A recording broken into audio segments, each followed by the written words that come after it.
Hello, everyone. In the wake of the news announcing the discovery of 215 children at the previous Kamloops residential school, the town of Hinton is embarking on a journey of recognition and healing alongside of our Indigenous friends, family, and those who call this region home. To that end, the town council meetings will now commence with an acknowledgement statement that honors the history and traditions of the land on which we reside. The following statement marks a step for our organization in its commencement to healing and truth. In our community, we acknowledge the ongoing need to refine this land acknowledgement by building relationships and honoring the peoples that stewarded the land before us. We as council and administration offer this statement tonight and welcome the learnings that will shape how we continue to acknowledge this land into the future. With that said, the town of Hinton respectfully acknowledges that it is located on Treaty 6 territory in Métis Nation Region number 4. These are traditional territories and ancestral lands of Indigenous peoples, including the Plains Cree First Nation, Assiniboine, Winnewag, Rocky Mountain First Nations, Stoney, Tsuut'ina, Nakota, Denisule, Sato, Saulteaux, Mountain Métis, Michif, and many other thriving communities that continue to enrich and add vibrancy to the land on which the town of Hinton was established. With this sentiment, I call this meeting to order at 4:02. Council, any additions or deletions to today's agenda? Seeing none, administration? No changes, thank you. With that, I'll entertain a motion. Councilor Magoon. Thank you, Mr. Mayor. I'd like to move that we adopt the agenda for Tuesday, June 8th, 2021 as presented. Thank you, Councilor Magoon. Council, we have a motion on the floor. Any debate? Seeing none, I'll call to question. All those in favor? That is passed unanimously. That brings us to our council minutes for adoption. Council, any questions? Councilor Waugh. With regards to the minutes for May 4th, 2021, I was wondering if we could amend the minutes to replace most with emergency response reserve. It's in terms of action item 3. I'd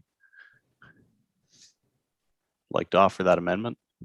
Thank you, Councilor Waugh. Administration, any comments on that? Thank you, Mayor Michaels. Administration supports the change. The clarification of most money to emergency response reserve is a good change, important change. Thank you. Thank you, CEO Olson. Council, any other amendments? Seeing none, I'll entertain a motion.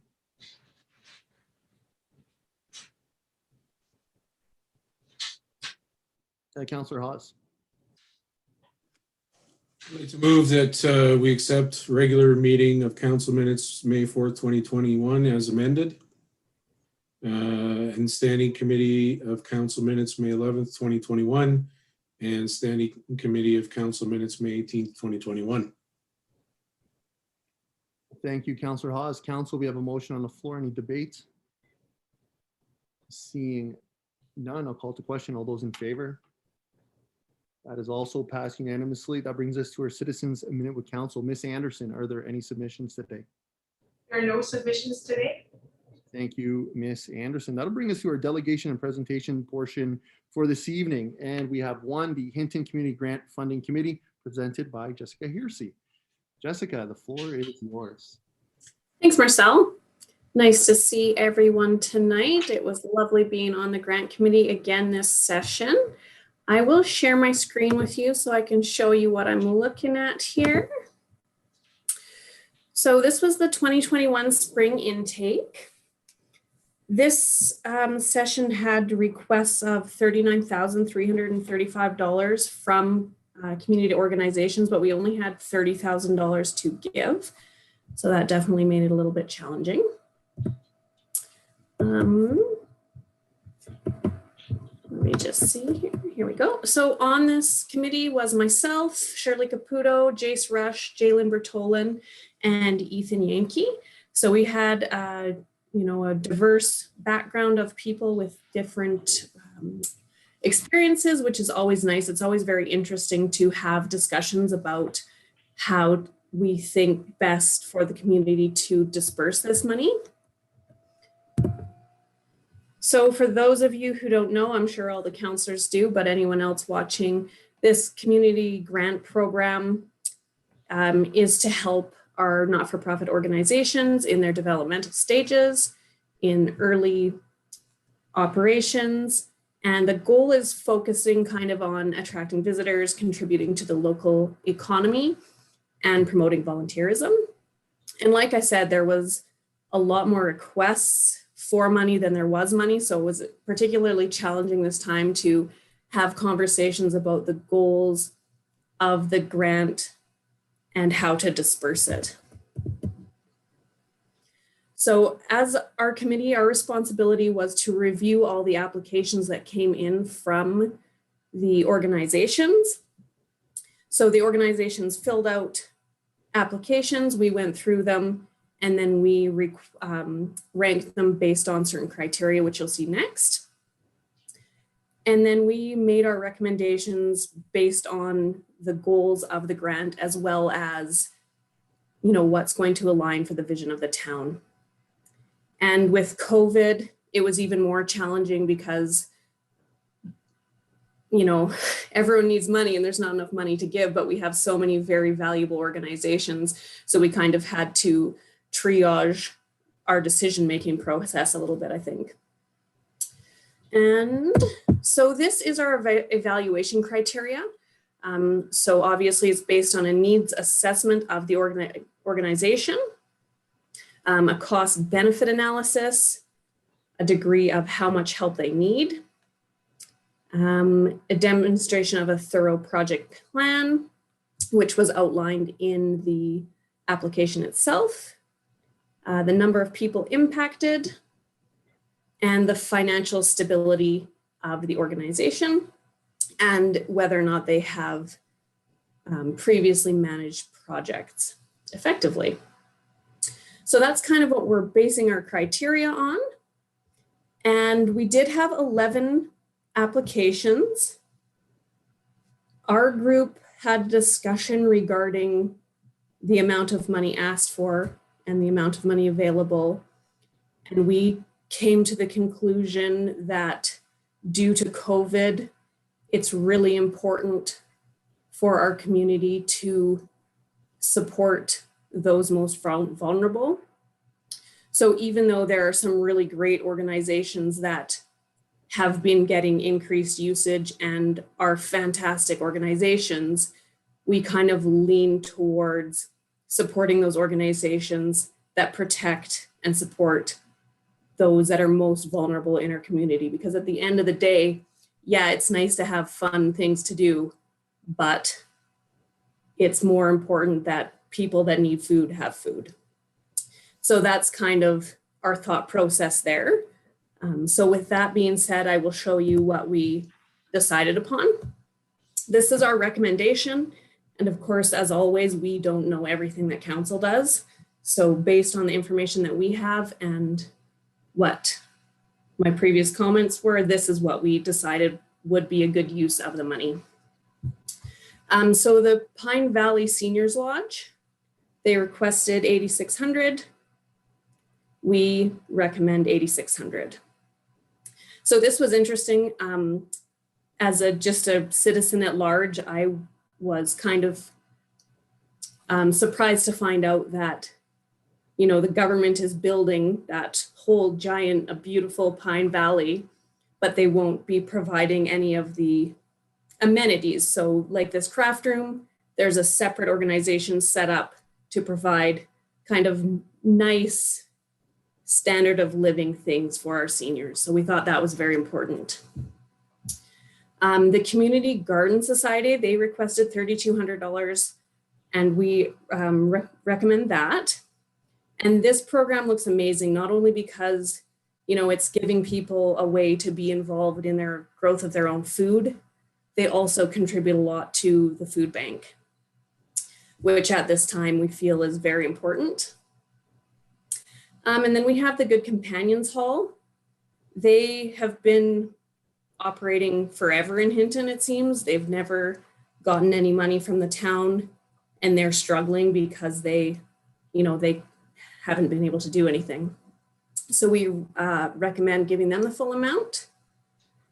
And then the disc golf, they wanted to get a CCAN so they can store their repair and maintenance equipment on site there, so it's easier for them to do that. What we liked about this is it's a nice start and finish by CCAN, pop it on there, project's done. And then with the Historical Society, they need funding to keep their staff, who is amazing, and this is a great organization. And without this funding, we think they may struggle. So we're recommending giving them not the full amount because we're kind of running out of money now, but $8,300 there. And then the Nordic Skiers, their organization has seen a drastic increase in the usage of their facility. So getting new equipment just makes good sense. And we recommend giving them $3,500. So that is my summary, and I eagerly look forward to answering your questions. Thanks so much, Jessica. Before I open the floor to the rest of council, really want to thank you and the four others. Really nice seeing Ethan, a youth member on there. Really, it's not an easy job. People, I say it every year, to give away money. It's not easy because you have to pick and choose. So we really appreciate your discretion and your time that you put into to make this decision. And with that, I will open it up to council. And Wendy, if I can just get out of this screen so I can see everyone on council, please. I think that, perfect. All right, council. Councilor Magoon. Thank you, Mr. Mayor. Yeah, Jessica, I don't have any questions. Just like the mayor said, I just want to take a moment to say thank you very much. It's not a hard, as he'd said, it's not a hard, or pardon me, it's not an easy process to go through this and make these tough decisions, especially when you have all these organizations that do so many good things for our community.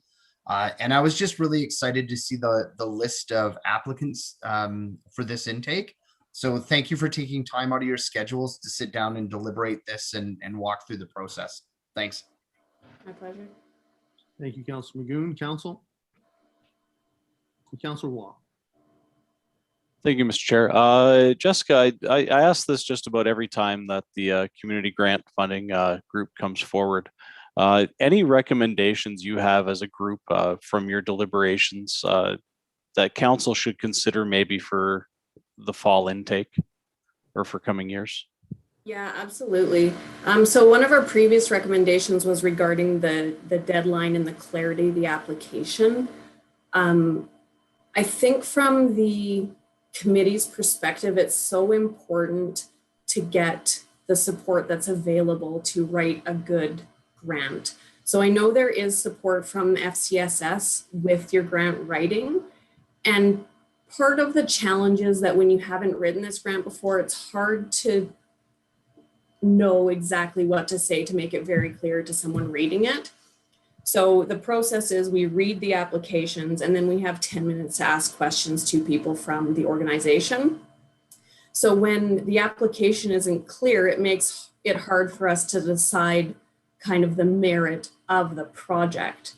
So my recommendation for sure would be, if you're writing this application, talk to FCSS to get them to help you write it in a way that makes it very clear. I think your chances will be better that way. And the other thing too is with financial literacy. And I know it's very challenging for especially small organizations to retain a treasurer or anyone, who has the ability to compile financial statements and easily have them ready for grant applications like this. So when we're asking for things like bank balances or balance sheets and income statements, those are some of the things that kind of slip through the cracks. And I think it's just because a lot of organizations don't have that capacity and they don't have that ability to easily pull that up. So something to be aware of. And one more comment, this isn't really for the organizations, but this is just something I noticed while reviewing all these. It seems like a lot of these organizations are getting hit with really high insurance bills. And I know that's something that's going on in Alberta, but from my perspective, I would love to see as a council, you know, that if you haven't already, I don't follow everything you do, you know, that be brought up on a provincial level to say, like, we need these organizations, and if they can't afford their insurance, how can they stay afloat? Like, that was something I found very concerning. I hope that answers your question. Absolutely. Thank you very much. Thank you, Mr. Chair. Thank you, Councillor Wall. Councillor Hawes. Thank you, Jessica, again. And yeah, it's not easy to weed through this, but I guess just to that note, what kind of comments did you get from the group in regards to the insurance? Like, did they talk about that specifically going up and what the percentage might have been to these groups? So yes, some of them did mention that. And then to tie back in my financial literacy, when we're looking at the financial statements, it was hard to determine the actual percentages or the actual increases because of kind of different periods on those financial statements we saw, and then asking them those questions and them going, oh, I'm not really sure, we'd have to ask. So it kind of all ties in together. Mm-hmm. Okay, thank you. Councillor Hawes. Council, any further questions? Well, seeing none, Jessica, again, thanks so much for volunteering your time and the rest of the board. It's our first action item, so we look forward to taking this into consideration. And again, thank you, and we appreciate everything that your group does. You're very welcome. Have a good night. Have a good night. That will bring us to our action items for this evening. And the first one, as I had mentioned, Community Grant 2021 Spring Intake Funding Recommendations. CAO Olson, who I would like to take a moment and wish a happy birthday today.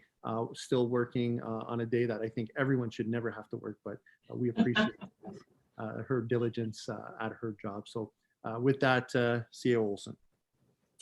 Thank you very much, Michaels, and thanks for the birthday wishes. It's a milestone one. I don't usually get too overwhelmed, but it's the big 4-0 today. So yeah, pretty remarkable. Anyways, moving into the action item, the community grant program. For the first intake of 2021 received, as council just heard, a total of 11 applications that met the criteria for full and partial funding.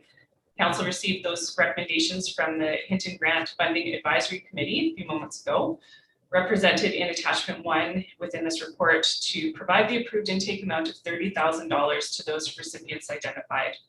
I will speak just briefly to one of Jessica's comments in her presentation.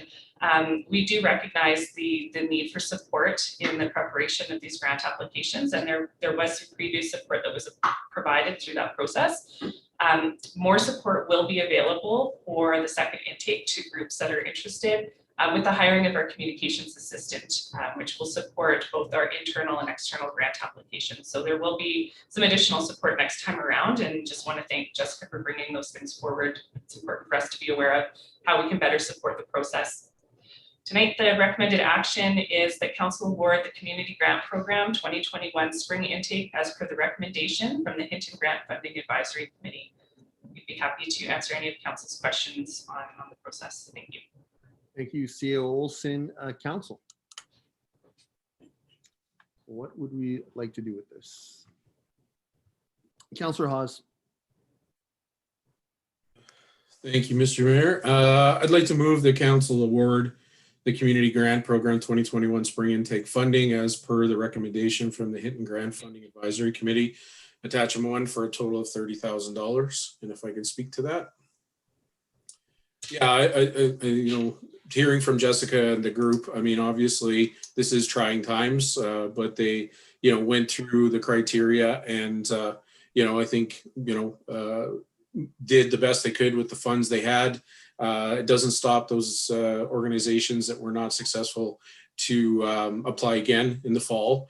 Who knows what'll come in the fall. So, but I think it looks like a reasonable asks and reasonable amounts to proceed with their what their plans are. So, thank you.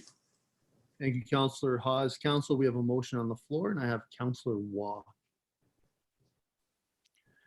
Thank you, Mr. Mayor. Just a question for administration. The successful and unsuccessful applicants, will they be followed up with? Will they be made aware of the fall intake dates as well?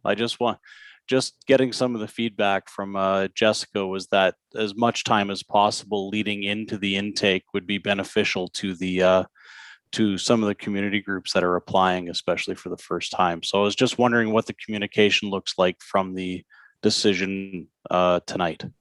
C. Olson.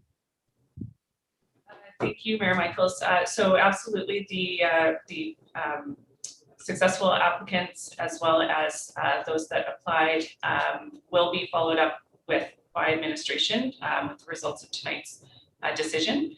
I believe that through the communications department, they are confirming dates for that fall intake next week, and communication on those dates will start as soon as possible. So all the folks that applied this time around will receive that information as well. Excellent. Thank you very much. Thank you, Councillor Waugh. Council?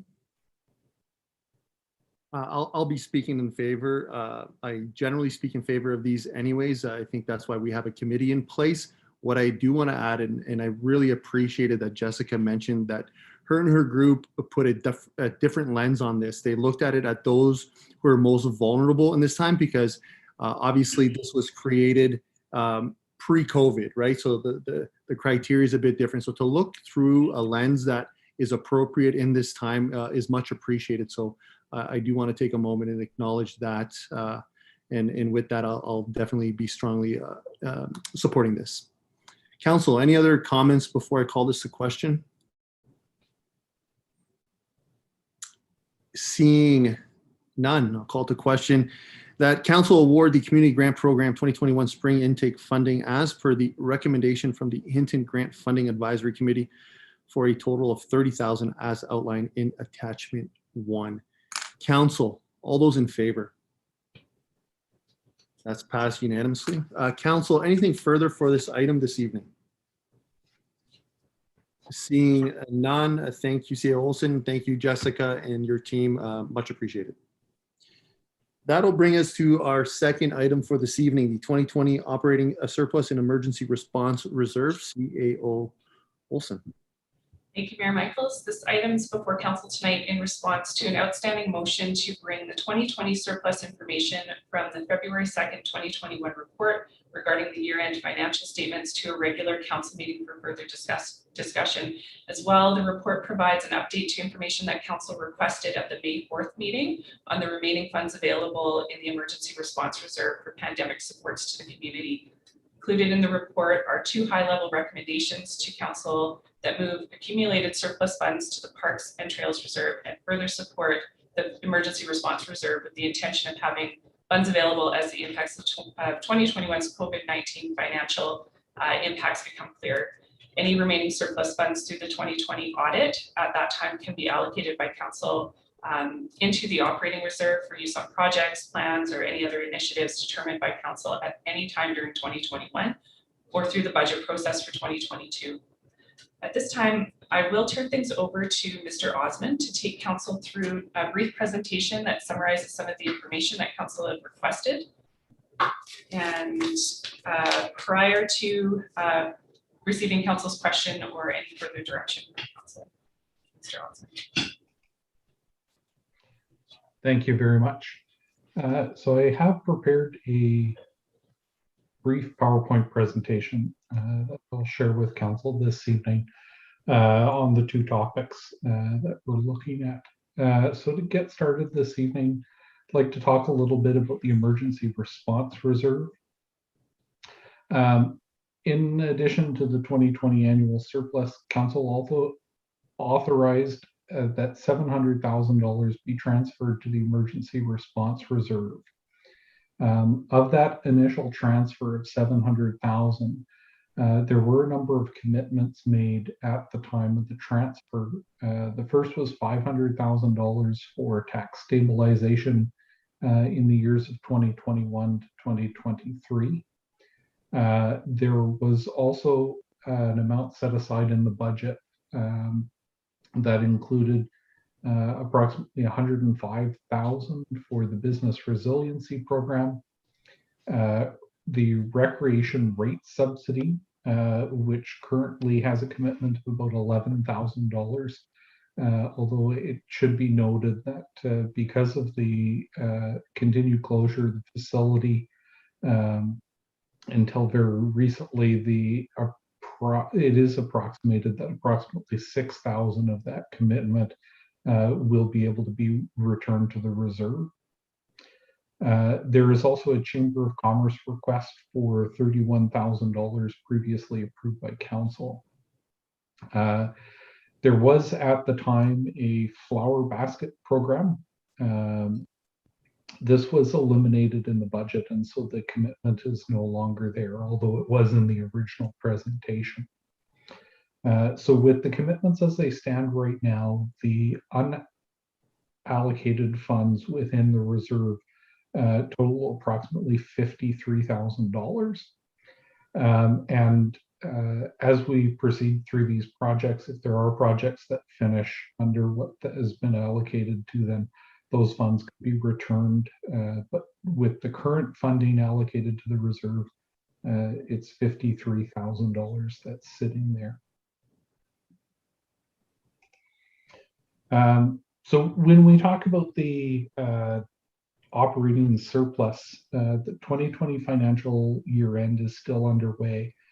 And although there is significant confidence in the content that I'm providing in the report this evening, Council is reminded that the numbers in the report have not been subjected to the annual financial audit and are subject to change up until the auditors sign off on the final version of the financial statements. So that being said, we understand that there is possibility for change, and we need to bring that to your attention. But we are quite confident that we've got the numbers worked out. So we currently estimate what I call the traditional surplus. So a while ago, before some accounting changes happened, municipalities often calculated the traditional surplus simply by subtracting the expenses from the revenues after non-cash items like amortization were removed. And that gave them the amount essentially of the budget or of the revenue that was brought in that wasn't being required by the operations. And the practice at the time was to secure that portion, typically by a transfer to reserves. Because the accounting changes, generally accepted accounting principles calculate the surplus in a different way. And so when we look at a set of financial statements, what we see is no longer that traditional surplus number, because they remove a number of the internal transactions that from a accounting perspective don't affect the surplus of an organization, but from transactional sense on the municipality, they do account for what we're doing. A good example of this would be a transfer to reserve, because we're simply moving money that we have into reserve, which is essentially just setting it aside for later. It doesn't create an expense in accounting, but we do have to physically move that money. And so from an organizational perspective, we do need to make sure the money is there to be able to transfer it. And so that's what creates this difference between the GAAP surplus and the traditional surplus. The reason we calculate the traditional surplus, though, is it helps us understand if there's money within the budget that can be applied and moved into reserve to fund other projects. And so that's what I've done here this evening. So the preliminary estimate of the surplus from operations is $1,038,900. We remove from that amount the money that we see from self-funded functions of the organization, the municipal utilities and the library. And then I also looked at whether or not there were any one-time operating projects that needed to be carried forward. In the case of 2020, there are a number of one-time operating projects being carried forward, but they are all being funded from either reserves or grant funds, and so they don't require any consideration when we look at the surplus. And then finally, there was a discussion when this item was previously presented to council about an item that appears on our financial statement. It's referenced as unrestricted deficiency, or the unrestricted deficiency reserve. So that number has been removed from this calculation. I've had a number of conversations with the auditor, and we do not believe that that number is a cash number that needs to be repaid. It's not that type of deficiency. The auditors and I are in agreement that that number actually is a result of an imbalance between the equity and the reserves and the tangible capital assets. So we're going to work through the year-end process to see if we can identify where that imbalance is and correct it. But the most important piece for this conversation is that when it's identified, it's not an item that needs to be paid back. It's simply an imbalance. And so we'll be able to correct it with an entry rather than actually repaying it, which was the thought when the item was originally presented back in February. So with those considerations in mind, there's approximately $851,000 of the surplus that's available for allocation. Administration is recommending that $250,000 of that surplus be allocated to the Parks and Trails Reserve. And the reason for that is that there was a number of impacts as we managed the budget in 2020 related to the impacts of the pandemic. And so given that the changes and restrictions that we saw imposed heavy impacts on that budget and the infrastructure that supports the parks, supported by Parks and Trails, administration is recommending that the allocation that this additional allocation be made to the function. There is also a recommendation from administration that $250,000 of that available surplus be transferred to the Emergency Response Reserve.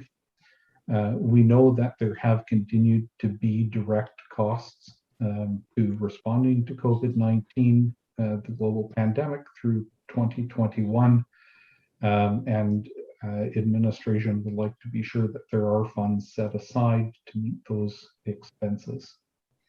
And finally, administration is recommending that the balance of the 2020 operating surplus be transferred to the Operating Projects Reserve. Based on our calculations here tonight, that amount is estimated to be $351,400. Essentially, the recommendation will provide or will come back at the time of the presentation of the financial statements with the exact number after the audit is completed for that to be done. The money, once it's transferred into the Operating Projects Reserve, can then be accessed by council for whatever projects and priorities they may choose. So it's a little cleaner than leaving it in accumulated surplus, where things can often get a little foggy as time goes by. If it's set aside in a reserve, it's a little easier for tracking and council still has full access to use it as required. So that's the sum of my presentation on the emergency response reserve and the 2020 operating surplus.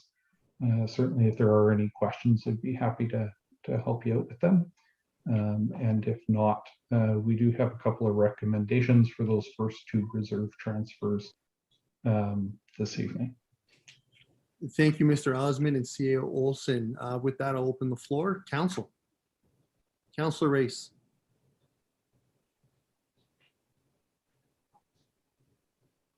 Thank you. Rob, thank you for your presentation. Are you saying that there is $53,000 available at for council's discretion? CAO Olson.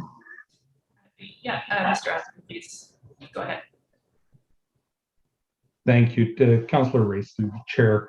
In the emergency response reserve, that $53,000 is currently unallocated. So council could choose to allocate that $53,000. However, administration is aware that there are ongoing direct expenses, which is another purpose of those funds, but it is there for allocation to whatever council wishes. Thank you. Thank you, Councillor Race. Councillor Hawes and Councillor Magoon. Councillor Nelson. Thank you, Mr. Chair, and to administration. So of that 53,000, but also the 105, that doesn't account for the potential. I know we haven't made a decision yet, but looking at the $30,000 potentially for a marketing program, that wasn't included in those funds, correct? Mr. Osmond. To Councillor Haas through the chair, that's correct. As it stands right now, that $53,000 is not allocated, and we don't have any funds dedicated to that program to council. Okay, Council. So to clarify, then the 105,000 is to the current program that we're potentially, or that we're working on with the Brighter, or no, what's the organization we've partnered with? Sorry, tip of my tongue. But that's the 105,000 for that, but the 30,000 isn't part of that. So, okay. Just wanted to be clear on that because I know we haven't made a decision of council yet, but it's potentially, coming down the road. So thank you. Thank you, Councillor Hawes. I have Councillor Magoon and Councillor Nelson.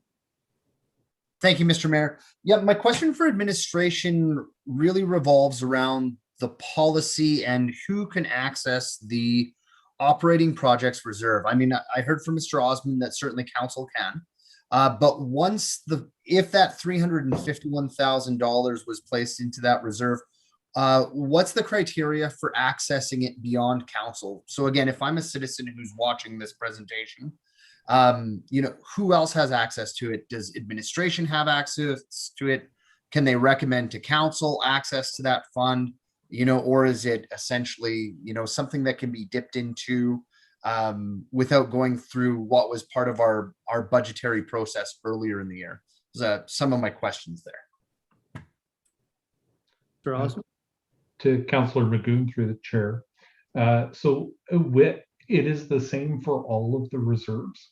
In order for administration to move money in, out, or between reserves, a direction from council is required. So that can come in the form of a motion or through a budget approval. But one of those approvals is required for us to move money in, out, or between reserves. Councillor Magoon, good. Yeah, that's great. Thanks, Mr. Mayor. And thank you, Mr. Osmond. Thank you, Councillor Magoon. Councillor Nelson. Thank you, Mr. Chair. I was just looking for a summary of the amount of the most money that did not go to that initial transfer. I believe our original grant was just over $1 million. And I just think there's members of the public looking for where the entire $1 million went. So just that difference between the $1 million and the initial transfer of 700,000. Mr. Osmond. So the most grant was applied to the direct costs, EOC and then program costs of our COVID response, as well as revenue lost, particularly in the functions of taxation, utilities, and of course, recreation and parks, where operations were significantly impacted. So the entire most grant was applied to those items, the full $1 million. And then in the fall or early in the year, based on an analysis of the financial update, it was determined that there would in fact be a significant surplus. And so council made the decision at that time to transfer $700,000 of that surplus to the emergency response reserve, recognizing that there would be a need for additional programs and direct response expenses moving forward. So that's the $1 million was applied to direct costs and lost revenue in 2020.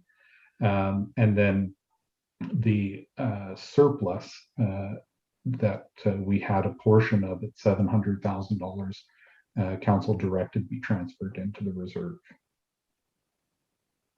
Councillor Nelson. Mr. Chair, could I summarize and confirm? So basically the part that wasn't transferred into reserves was used in the 2020 budget year to offset all the unexpected costs and expenditures due to COVID? To Councillor Nelson through the chair, that's essentially correct. We have to look at the grant as being applied in 2020, but yeah, the simplest answer is yes. Thank you, Councillor Nelson. Council? Councillor Hawes. Thank you, Mr. Chair. And this is a question not necessarily to Mr. Osmond, but to administration. If we were to choose to put the, as recommended, the $250,000 in the parks and trails, on page 25 of 60.2 talks to allowing for projects to be funded sooner, and then additional projects to be considered. So I'm just curious on what kind of projects might be looking at that can get done sooner. I think, the public would, important to know if we're putting money into that reserve, what are we getting from that, money going into the reserve? So what are we looking at for projects? Because I'm assuming there's a few on the go with the parks and trails master plan, things of that nature. So I'm just curious on what they specifically are. Mr. Osmond? So the statement there is that there would be additional funding available if council wanted to have a look at which projects could be brought forward. That being said, I'm sure there would need to be a further discussion with administration to understand capacity and timing, whether things could be moved around within the year or whether we'd be talking about moving things in the further years of our longer range plans.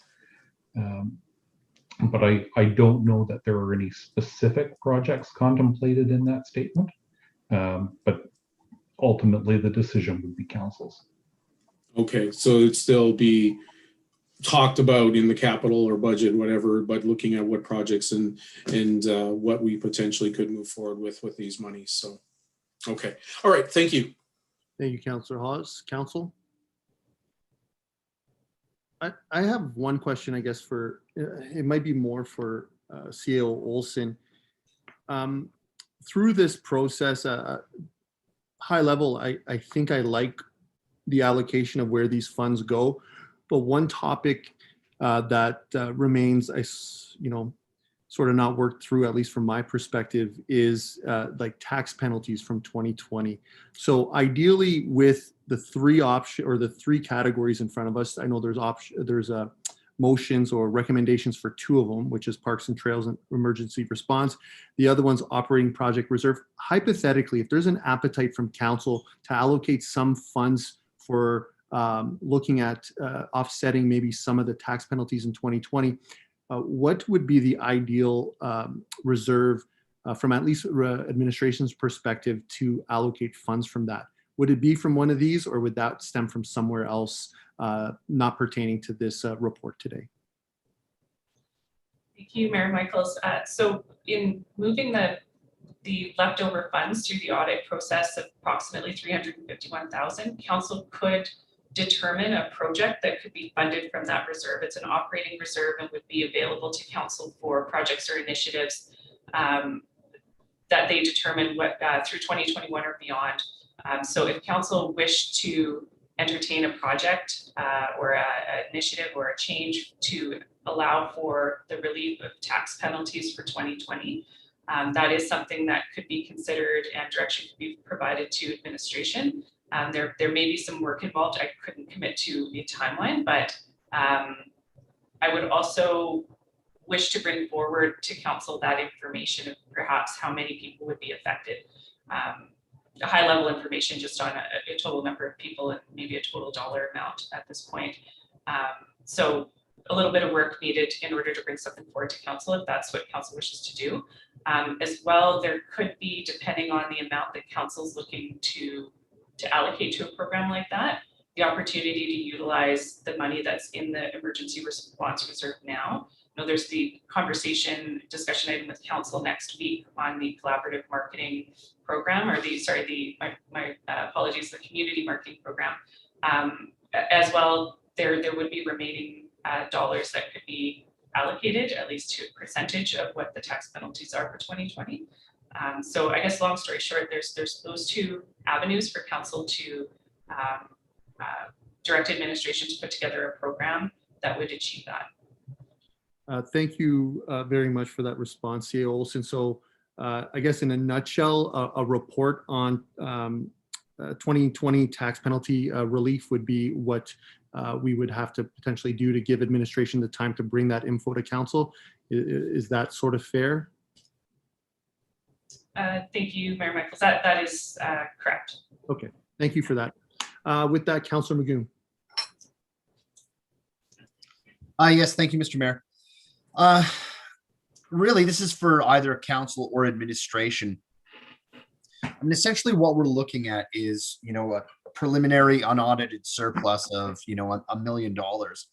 And, we're trying to establish the right places to put it that's going to benefit the town. And for myself, I still don't think that we've received the full gamut of feedback and responses and really thoughts from the community. Because if you think about it, there's a large opportunity to ensure that we're using this funding wisely over the long term.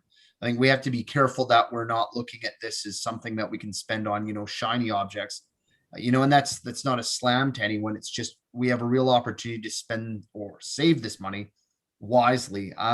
And I guess my concern is, and I'm fairly certain the answer is yes, but again, I'm more concerned about those citizens who might be watching this. If we move our funding according to the recommendations in the report, Parks and Trail, Emergency Response Reserve, and Operating Projects Reserve, as Mr. Osmond indicated earlier, there is still an opportunity to fine tune this if we have feedback from the community through a transparent process of, back and forth with council and our community members, where we get information that says, this funding might be better suited in reserve X or spent on project Y. Through a motion of council at a later date, we can transfer those funds around. That is correct, right? Administration. Thank you, Mayor Michaels. That is correct. Through council motion, as Mr. Osmond indicated earlier, funds can be transferred between reserves. They can be, so council has the latitude to make future decisions. Perfect. Thanks, administration. And then really, I guess, I'll advocate to our citizens who may be watching or may read about this in the media later on, is that there is an opportunity here to engage with council and the town to really consider about how is this surplus best spent sustainably for the town over the long term. We still have time to hear your feedback. We still have time to take that into account, moving the organization forward into the last 2 quarters of this year. So thank you. Thank you, Councillor Magoon. Council, again, we don't have a motion yet on the floor. Any other questions or direction? Councillor Nelson. To transfer $250,000 to the Parks and Trails Reserve from the accumulated surplus. Yeah, thank you. Thank you, Councillor Nelson. Council, we have a motion on the floor. Any debate, questions?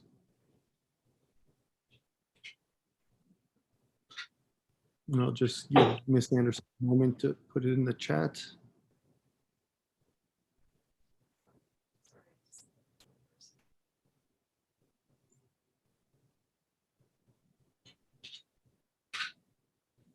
Council, we have a motion on the floor. Any further debate? Councillor Waugh.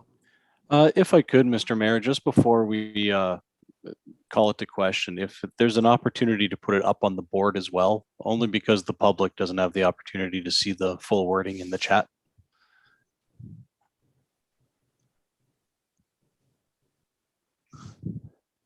Thank you. Perfect. Thank you, Councillor Waugh. Council, any debate? Seeing none, I'll call to question that council direct administration to transfer $250,000 to the Parks and Trail Reserve from accumulated surplus. Council, all those in favor? That's passed unanimously. Council, Councillor Nelson.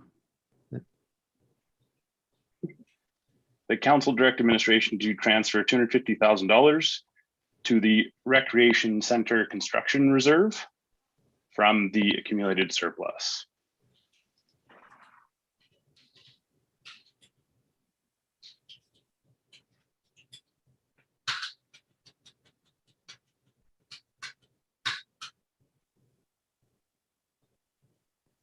To that one.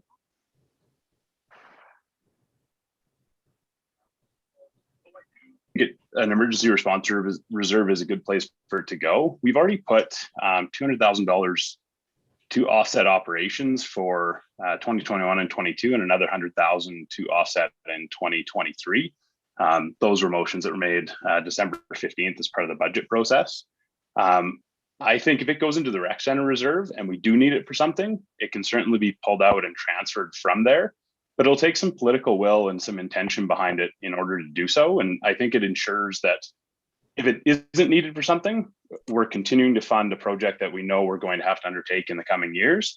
And if it's determined there's something urgent that it needs to go to, then it happens in a manner that it deserves it. The emergency response reserve still doesn't have a policy around it, which I struggle with somewhat. So at this point, I want to see us keep funding this rec center. Right now, we've got a unique opportunity with some of the surpluses to start funding something the community's been desperate for since 2007, 2011, really for a long, long time. So putting it here doesn't necessarily mean it has to stay there forever, but it's the place where I'm most comfortable, and I think the community would be most comfortable with it sitting. So thank you. Thank you, Councillor Nelson. Council, we have a motion on the floor. Councillor Raiston Magoon. Thank you, Mr. Mayor. The money that was drawn out of our rec center reserve, I think, I don't know, maybe 240 to assist with COVID response. Was that ever put back? See Olson. Thank you, Mayor Michaels, through to Councillor Rice. The funds, the 240 that were earmarked in the Recreation Center Construction Reserve were never removed. So that would have been through a motion of council to move those funds for use of administration for the 2020 budget. So the money never moved from the reserve, as we would have needed a motion of council to move it anywhere. Would you know, just off the top of your head, how much we have sitting in the Recreation Reserve right now? Thank you. Through to Councillor Race, I don't, off the top of my head, I don't know if Mr. Osmond has that information kind of at his fingertips that we might be able to share it in a moment, if that's okay. That's good. Yeah. The Councillor Race through the chair. I believe I may be able to get that information. I just have to finish putting in my password here. So with that, if it's okay, we can give Mr. Osmond a few moments, and I'll go to Councillor Magoon and then revert back. Councillor Magoon? Actually, I'll withdraw. Thank you, Mr. Chair. Okay, then we'll wait for Mr. Osmond. unless there are any other questions from council.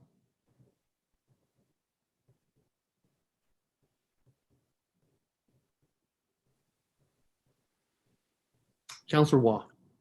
Yeah, I guess I wanted to follow up on something Councillor Nelson raised, which was we're still waiting on a emergency response reserve policy, and I guess I just wanted to direct that to administration and ask, is there anything within our existing policies that would fall under? Theo Olson. Thank you, Mayor Michaels. At this point, not to my knowledge, the emergency response reserve piece was included in the fiscal responsibility policy that came to council earlier this year. Through some conversation, and as well, I'll add that the recreation center construction reserve was included in that policy because it also does not have a policy that dictates any parameters for its use or contributions, regular contributions as well. So both of those things were included in the fiscal responsibility policy. However, through conversation with council, there was direction to administration to remove both of those pieces from the policy to bring it back at a future date. Administration, due to capacity and priorities issues, hasn't been able to bring that back in front of council. But administration does recognize that a reserve policy is the best practice to capture these items. So that is the intention. Just due to capacity and priorities, we haven't been able to do either at this point. Hopefully that answers. Yeah, I appreciate that. Thanks for the context, CEO Olson. Thank you, Councillor Waugh. Councillor Hawes. Thank you, Mr. Mayor. Yeah, I've been thinking about this, obviously. And I mean, granted, there is no policy to it, but I think we've established, though, that nothing moves in reserves unless it's a council motion or through the budget process. The only thing I struggle with this is I'm all for, the rec center is coming, but I think, this has been unprecedented times. We haven't had, a situation such as this, of the pandemic, where we needed an emergency response reserve until now, and we didn't have one.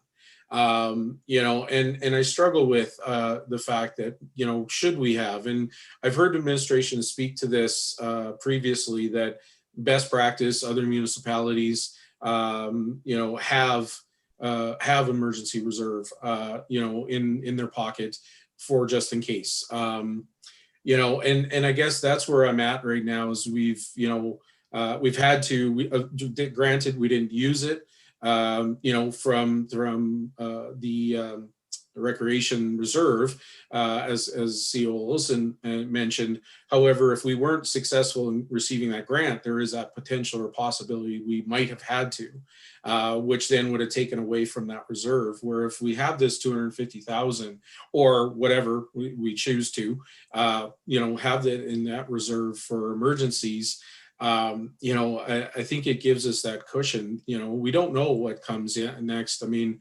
this pandemic, granted, hopefully, we're turning the corner on it, but we never know what the future brings. So, whether it's a pandemic, whether it's a fire, whether it's you name it. So I'm still struggling, waiting to hear from other councillors on this one. Because like I said, I'm not totally against it, but I do like the idea of having that emergency reserve available to us in the future as well. So thank you. Thank you, Councillor Hawes. With that, maybe I'll check in with Mr. Osman if there's an update. Thank you very much. The balance at December 31st, 2020 of the Recreation Center Reserve was $482,800. Thank you, Mr. Osman, for that. Council, Councillor Stashik. Thank you, Mayor Michaels. I'm not going to be supporting the proposed motion at this time, although I do agree that it would be ideal to have a policy that governs the emergency response reserve. I am comforted in knowing that reserve monies can't be transferred in or out of reserves without approval from council, either by motion or by budget, as was indicated earlier by Mr. Osmond. The money that's currently sitting in the emergency response reserve is largely spoken for over the next 3 years, as it's being used to offset tax impacts. I believe it's important that there is some money sitting in there in the event that the pandemic turns around and takes another turn, or perhaps there may be some other emergency that comes along that needs to be addressed and needs some funding. And without having to go through the effort of trying to find funding to be able to support that with, I'm not going to be supporting this because I feel that it's more important that that money be put into the emergency response reserve. Thank you. Thank you, Ostashik. Council. Anything further? Councillor Waugh. Thank you, Mr. Chair. Yeah, and I would concur with a lot of what Councillor Ostashik said. I think we need to be deliberate with this emergency reserve. I think we need to make a conscious choice to have that money put aside.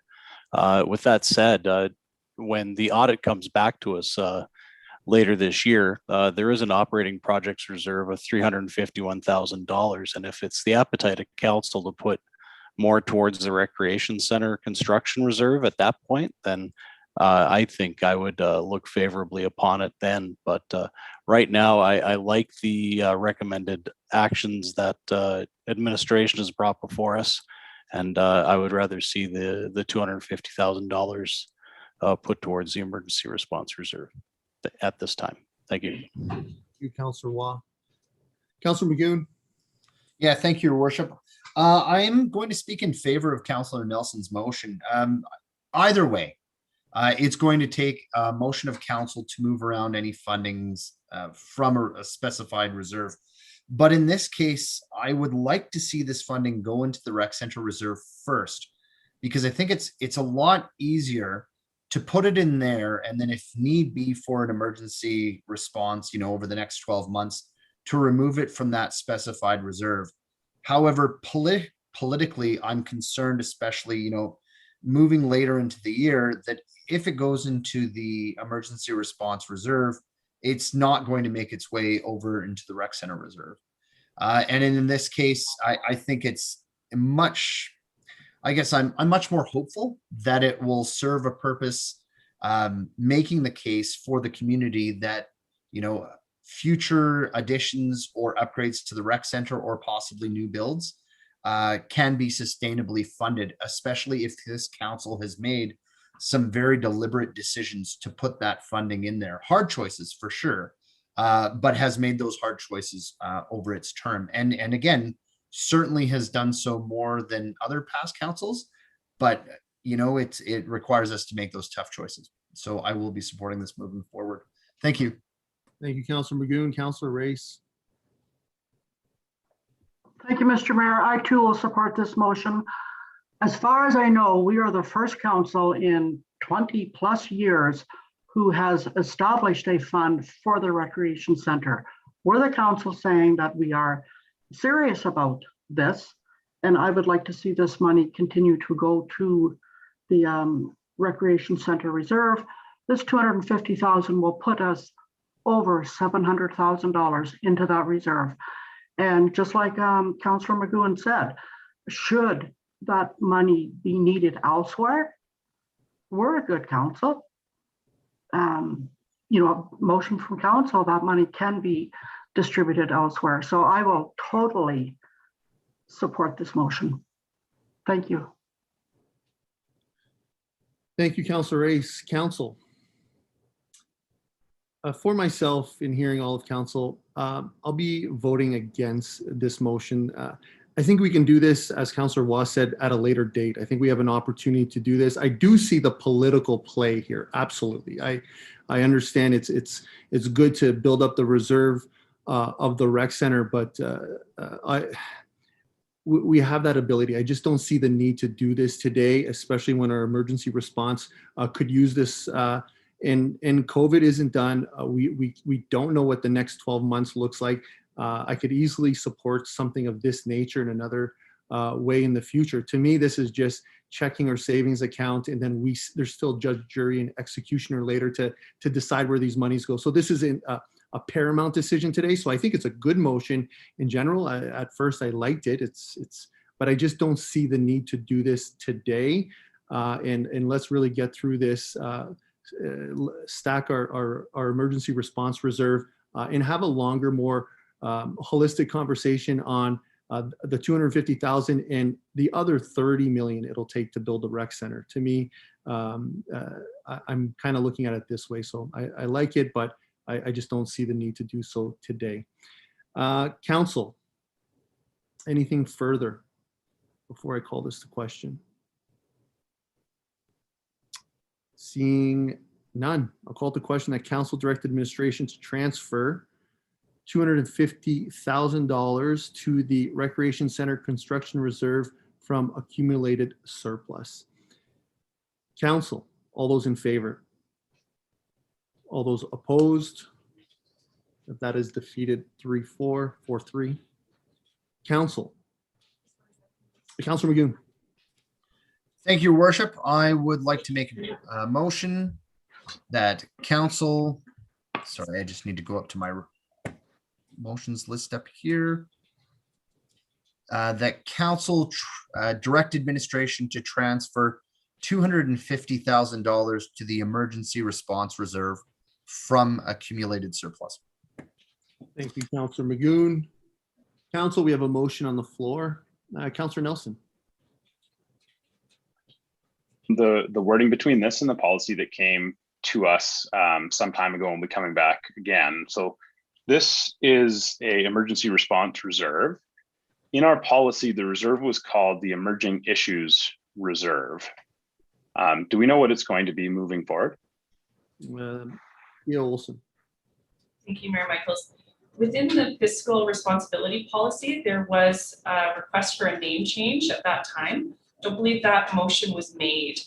So at this time, it remains the Emergency Response Reserve until such time that the name is changed by council. So moving forward, when the fiscal responsibility policy comes back around, there was that request from council that both of those reserves were eliminated from the policy. So at this time, there's no request on deck to change the name of the policy. Thank you, CEO Olson. Councilor Nelson. Where my concern lies is I have no issue supporting $250,000 to go into emergency funding that is a true emergency. We've set aside monies for operational costs and closures and staffing and all of those things. When that policy came to us, one of the things that was covered through the Emerging Issues Reserve was things like price changes. And I don't want $250,000 to go to something like price changes. I understand those are issues, but those are things we need to find a way to handle without impacting our reserves in a significant level. So at this time, I'll support it. But there's definitely a lot of things I think we need to flag and be aware of whenever the next steps with our reserve policies come forward. Because it's really incumbent on us to make sure that we are utilizing these reserves for true emergencies and things that can't, that we don't have a fund that we can turn to when things get a little bit tough. We've got to make those tough decisions. So I really appreciate the dialogue and feedback from all of council. So I will be voting in favor of this. Thank you. Thank you, Councilor Nelson. Council, we have a motion on the floor. Any further debate or questions? Seeing none, call to question. The council direct administration to transfer $250,000 to the Emergency Response Reserve from the accumulated surplus. Council, all those in favor? And that is passed unanimously. Council, anything further for this item for this evening? Councilor Magoon. Thank you, Your Worship. I don't want it to get lost because I'm interested in the report itself. I would like to make a motion to direct, sorry, I'll go slow. Wendy, just tell me when you're good. Okay. To direct administration to bring a report on 2020 tax penalties relief. Mr. Mayor, if I could speak on that for a moment. Yeah, certainly this is an area I had some concerns about. I don't want to get into the weeds about it too much, but I do think there would be some value in seeing, as you had mentioned earlier, a report on, how many individuals that would impact, what the overall fiscal impact of the town would be, so on and so forth. So I'll just let that hang and see if it has the support of council. And I would like to thank the mayor for bringing that back or bringing that up earlier tonight. Thank you, Councillor Magoon. Council, we have a motion on the floor. Councillor Stashik. Thank you, Mayor Michaels. I appreciate the sentiment behind the proposed motion, both voiced by yourself and Councillor Magoon, but unfortunately, I won't be able to support it. There were a lot of difficult decisions that citizens had to make throughout 2020. Some of them may have chose to pay their municipal property taxes over other things, other obligations. So if we're going to take a look at using some money as relief for citizens in our community for to help compensate for some of the struggles that they've gone through in 2020, I prefer that it's more open than just looking at people who are late paying their municipal taxes and some tax relief in that way. And for that reason, I can't support the specific motion that's on the floor. I could potentially consider something at some point in the future using a portion of the operating projects reserve funding as some sort of relief, citizen relief program, but I won't support it for tax penalties. Thank you. Thank you, Councillor Stashik. Councillor Magoon. Thank you, Your Worship. I guess I want to keep an open mind, so I'd like to pose a question to Councillor Ostashik, if he's willing to respond. Councillor Ostashik, did you have in mind something like a tax relief or a rebate program similar to what we did when there was the overassessment in previous years? Councillor Ostashik. I didn't really have anything in mind. I mean, we've already got a tax relief program that council's already approved for 2021, 2022, and 2023. If there was something more that's more needs-based, I would consider that. But again, I'm not going to consider waiving tax penalties for people that were late paying when there was other people who made different choices to be able to make sure that their municipal taxes were able to be paid on time. So it's not something I can support. I don't have anything in mind for what might be a different option to look at. But if somebody did have something that was needs-based and was more open to the general citizenry, I would likely support that over what's being proposed right now. Thank you. Thank you, Councillor Stashik. For myself, I think I have the same train of thought as Councillor Magoon. I'm open to broadening this. Like, I don't want to limit it. That's why I wanted a report first. I wanted to see, I didn't want to do a blanket sort of approach where waiving all tax penalties, because within the people who paid their taxes late, there's different criteria, there's different levels. And I think some, merit it perhaps more than others who just didn't want to pay it. Some who, that was, I guess, the purpose of the report, is to see from administration's perspective and their recommendation on how many there are, what does that look like, have that conversation and see if there's appetite to allocate certain funds. But I am struggling on the spot to encompass a wider range for council to be comfortable with.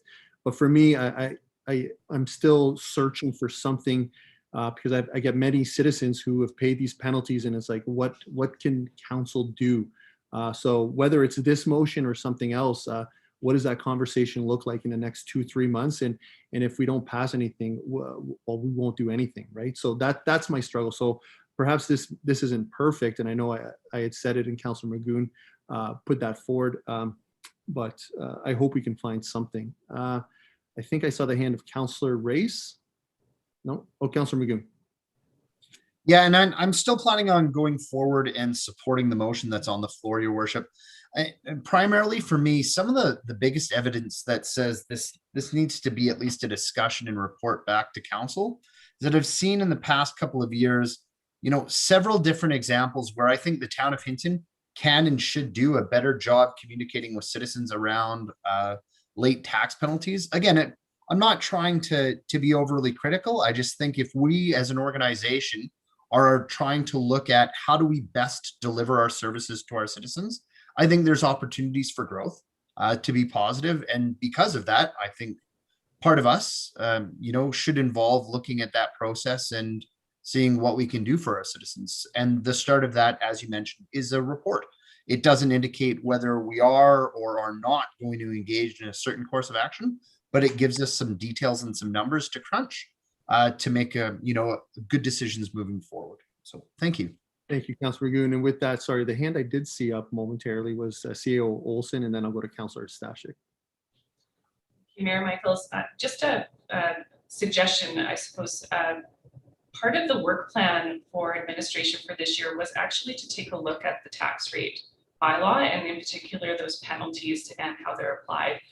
This was a priority item, and again, through some circumstances, we have not been able to get to it at this point. But taking a look at that bylaw and bringing some suggestions forward to council and allowing council to take a look at how the penalties are applied, whether council would like to look at any changes that would affect anyone incurring penalties moving forward. Instead of bringing the report, looking at what can be done for 2020 or even 2021, we could take a look at what could be applied through a bylaw revision moving forward. So I just offer that as maybe an alternative for council's consideration as you discuss this further. Thank you, CAO Olson. I guess my one question, if there's no direction from council to bring that tax bylaw, was the intent of administration to bring forward this to council in 2021? Thank you, Mayor Michaels. That was the intention of administration. It was our intention to be working on it, bringing it forward actually fairly soon. I can't commit to a time frame at this point, but it is a priority item. It is a policy that we need to take a look at. So it's been part of the work plan for 2021. Thank you, CAO Olson. Councillor Stashik. Thank you, Mayor Michaels. I appreciate the comments from Councillor Magoon regarding the background information around tax penalties and maybe revising how they were looked at and how they're applied. But to me, that's a very different conversation than talking about tax relief to waive tax penalties that are retroactive back to 2020. The reason I'm not supporting this is I don't feel it's productive to send administration off to create reports to bring back to council so council can discuss something that may not be supported. And that's why I don't support even the notion of getting a report back. I won't support, I very, very likely won't support a retroactive tax relief program. So I don't feel myself that it's productive to send administration off to generate a report for something that I am very, very likely not going to support. If we're going to send administration off on some work to come back with some information to council, I'd much rather that it's an incentive or an idea that is more broadly supported by council. And I'm open to hear anything, but this particular one, I don't feel that this is the best use of administration's time. I don't think it's the best use of some of the surplus money. I'm all for having some type of a program to help citizens who've been impacted, but I don't think this is the one. Thank you. Thank you, Councillor Stashik. I'll speak one last time to this. For me, I'm going to support this. I do like the approach of looking at the policy. I think our number of 9%, the moment that it's due, if you owe, let's say $5,000, you add $450 right away to your tax bill. It's added on the next day.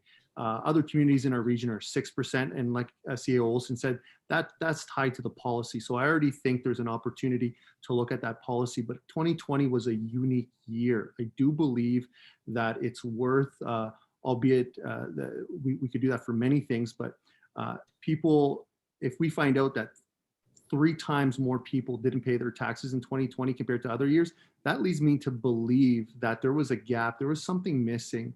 If the numbers are the same, I would probably vote in favor of not having a tax relief program.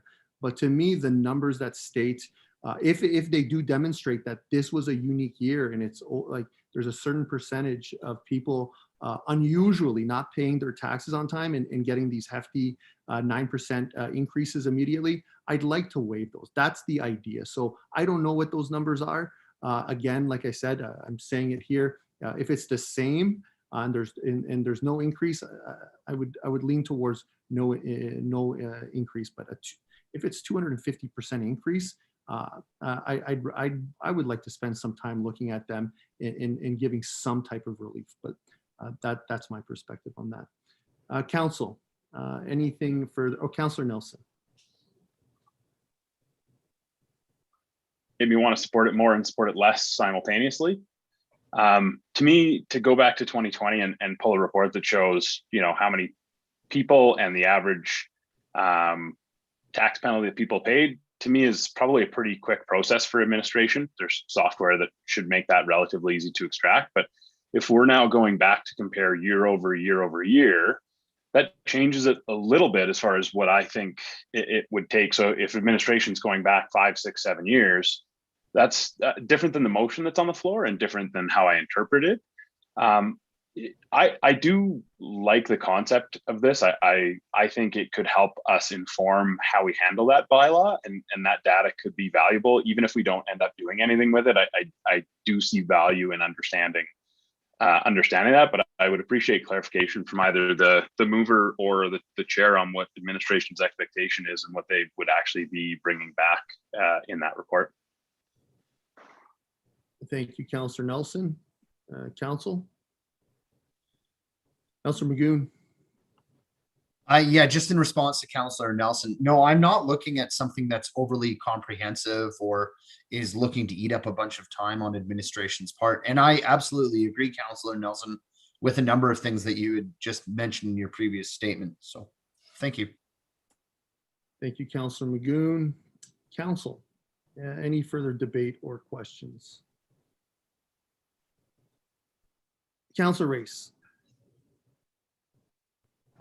Thank you, Mr. Mayor. In looking at this motion, I'm wondering, is it crystal clear that council direct administration to bring a report on 2020 tax penalty relief?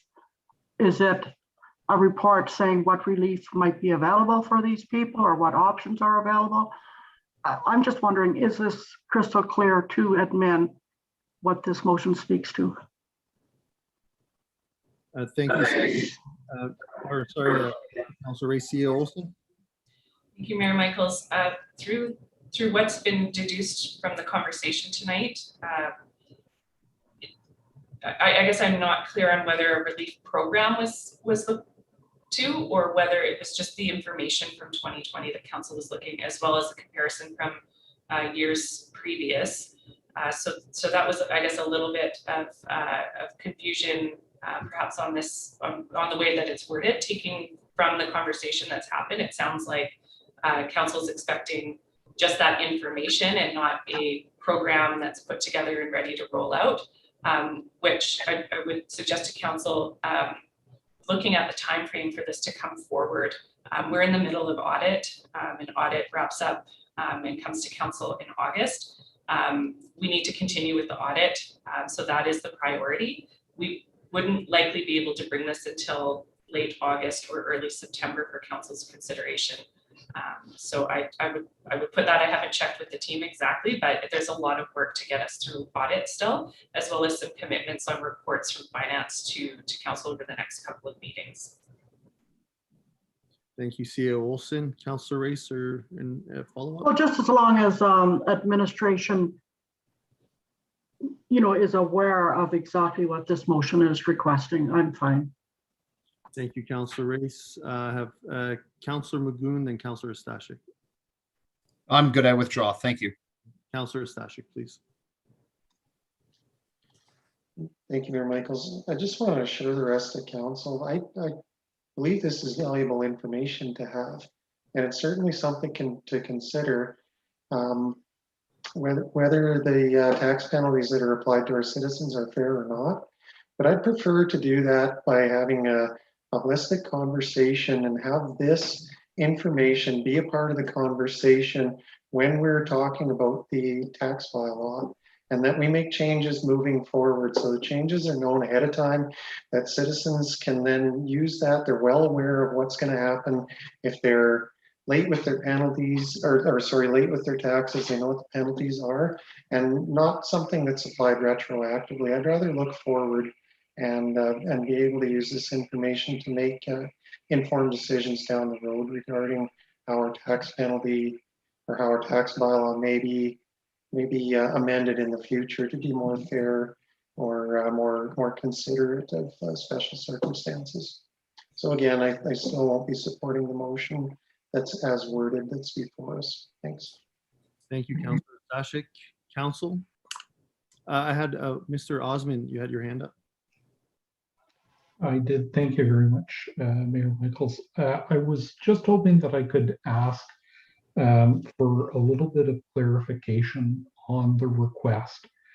So I understand that there is some genuine interest in understanding the statistics of what tax penalties look like in 2020. But then if we're progressing into a discussion of the tax penalty bylaw, that be specified as well. And then finally, if the request is that the information item come back with a program for tax relief, that the concept be outlined a little bit. So I think, if I understand correctly, we're talking about a rebate for those that were penalized in 2020. But I'd just like to have that clarification so we come back with the right thing. Thank you, Mr. Osmond. With that, Councillor Magoon. Yeah, thank you. And just to respond to the question from Mr. Osmond and administration, is that, again, as outlined by the mayor, the information that I am looking for and was intentioned by the motion is the statistical data primarily. And of course, with that report and inclusion of the current tax penalties bylaw, what I am not, and again, just to clarify for administration, because I think this would be a lot of work, is the pre-construction or the draft version of a tax relief plan. That's not the intention. I think before we get to that stage, we need good data. And I think we need data that is not going to take a lot of time to dig up. And so my understanding is that based on those two things, the existing bylaw and the statistics from 2020, that's going to give us the information where we can decide as a council if it's our will to action anything further. Thank you. Thank you, Councillor Magoon. Councillor Hawes. Thank you, Mr. Mayor. So on that point, I mean, I can't support it either with that with the wording, because it does speak to relief in the motion. What I'm hearing is there is no appetite to actually look at relief. It's looking at the data, and based on the data, then we might consider relief. But as it is right now, if I were administration, I'd be going off with that info plus, looking at relief. So I guess I can't support it that way either, because I'm not against getting the data, getting the information and having that conversation then, but I do not want to send administration off looking into relief. So I guess if it's a wording change, friendly amendments for Councilor Magoon to change that, I don't know. But I think it kind of stems away from the way it's worded right now to what I'm hearing the discussion. So that's my thoughts on it. Thank you. Thank you, Councillor Hawes. I saw Councillor Magoon agree with that. Councillor Hawes, is that a request to change the wording and take out relief? Yeah, if I may, but be more specific then to, in addition to be more specific of what we want to bring back, because it might not be a hard task for administration with that in mind, but it adds to it with the way it's worded now, with looking at relief possibilities. So yeah, I am looking for that, but then also more clarity, specifics on what Councillor Magoon wants from this report. Thank you. Thank you, Councillor Hawes. Before I go to Councillor Stashik, Councillor Magoon, would you be okay with that change?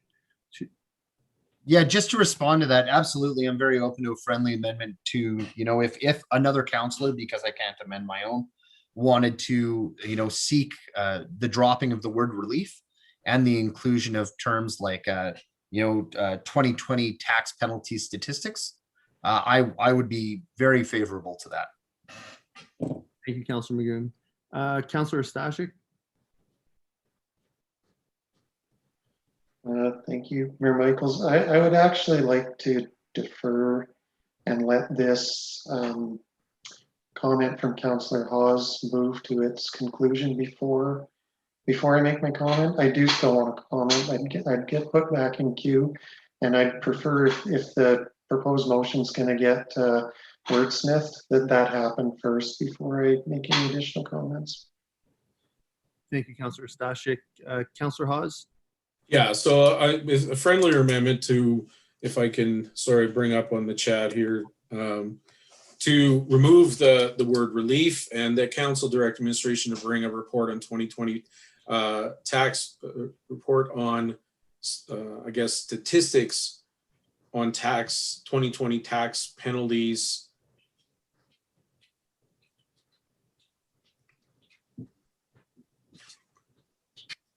I'm trying to think what the other component of, I mean, really, that's, I think, really what the crux of it is, or there's one more component that we've been talking about.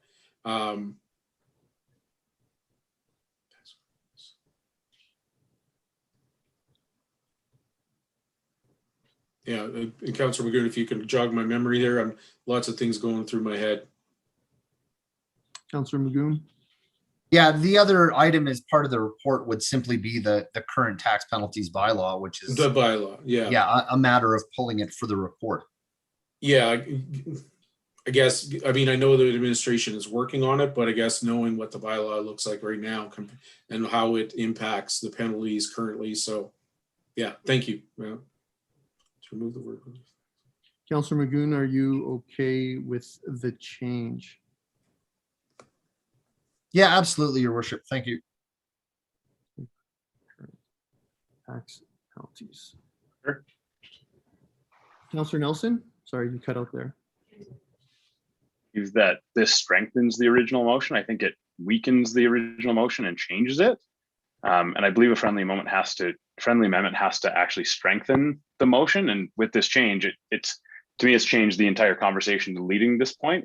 It's a different item now to me. Like what I spoke on before is not how I feel about it with the friendly amendment. So thank you.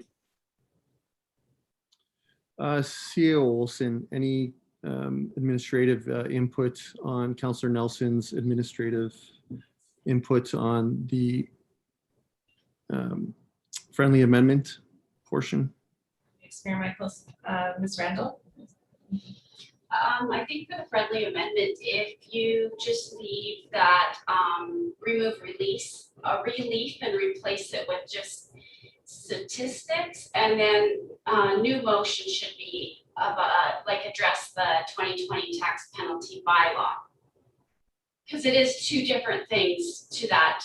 Like the original motion was not talking about anything about the tax penalty bylaw. So if I may clarify, I think what I had heard is Councillor Magoon wanted the report to be attached, not an analysis from administration on the report. That would be two different things. Is that correct, Councillor Magoon? Yeah, absolutely, Your Worship. Again, the intent of the original motion, although I understand that when it hits the floor, it doesn't belong to me anymore. The intent of the original motion was simply to gather the statistics from 2020, and with that report for council's, and the public's ability to observe, to include a copy of the current tax penalty bylaw. Again, that was it, full stop. Okay, thank you, Councillor Magoon. So Ms. Rendell, I think you had said adding the word statistics instead of relief is fine for a friendly amendment? Yes. Okay. And if I can ask Ms. Anderson to just put that, the update on the screen, and then we could move forward from that. Let's see if there's any further debate.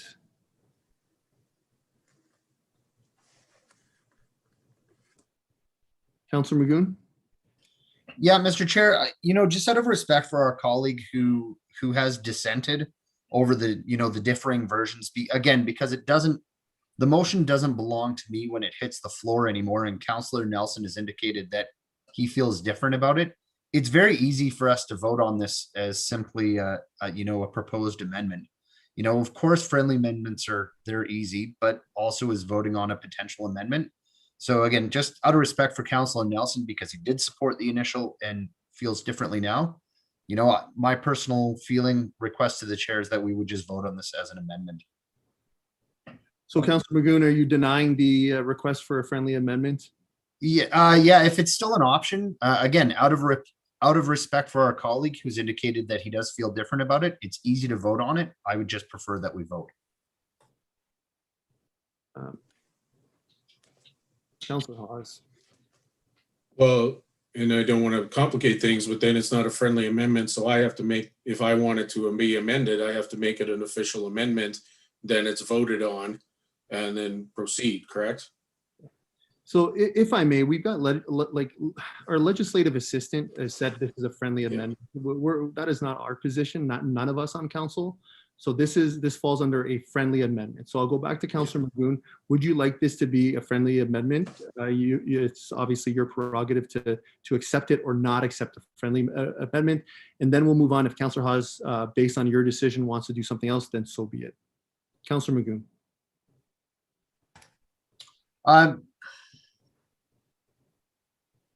The chair is going to rule on this. Then I'll go back to requesting that we vote on the amendment, because the result will be the same. Or okay, so the friendly amendment is denied. So there's no amendment on the floor either, though. Now I'll open up the floor for anyone on council. Councilor Hawes. So I'm going to stick with my original friendly. I think we need to remove the word relief. I believe that is not the intent of this conversation. It's to figure out, is there tax penalties incurred during 2020 that are extenuating circumstances, and we need to know those statistics. So I'd like to move that we remove the word relief and replace it with statistics. Thank you, Councilor Hawes. We have an amendment on the floor. If we can speak to the amendment. Councilor Nelson. Yes, I'll speak to it since I was kind of making comments about it. To me, if the public knows that we're looking at something to do with relief, and that's the reason this is coming forward, which was the original reason it was originally brought forward, we can at least go and seek input from citizens and how they feel. If we're bringing a report back for nothing other than statistics, and not with an intent of potentially helping people if there's people in need, I don't see the point of it. And personally, like, I'm of the same mind. People make choices, but these are all people who have paid their municipal taxes and didn't pay them on time and got penalties. This isn't people who haven't paid their taxes. So for me, I'm curious what that looks like, and curious, I think we have an opportunity at council to learn and listen to our citizens and hear some of the stories of maybe why they were struggling. Our job's to help the community, and although yes, people make choices, people are in very different situations.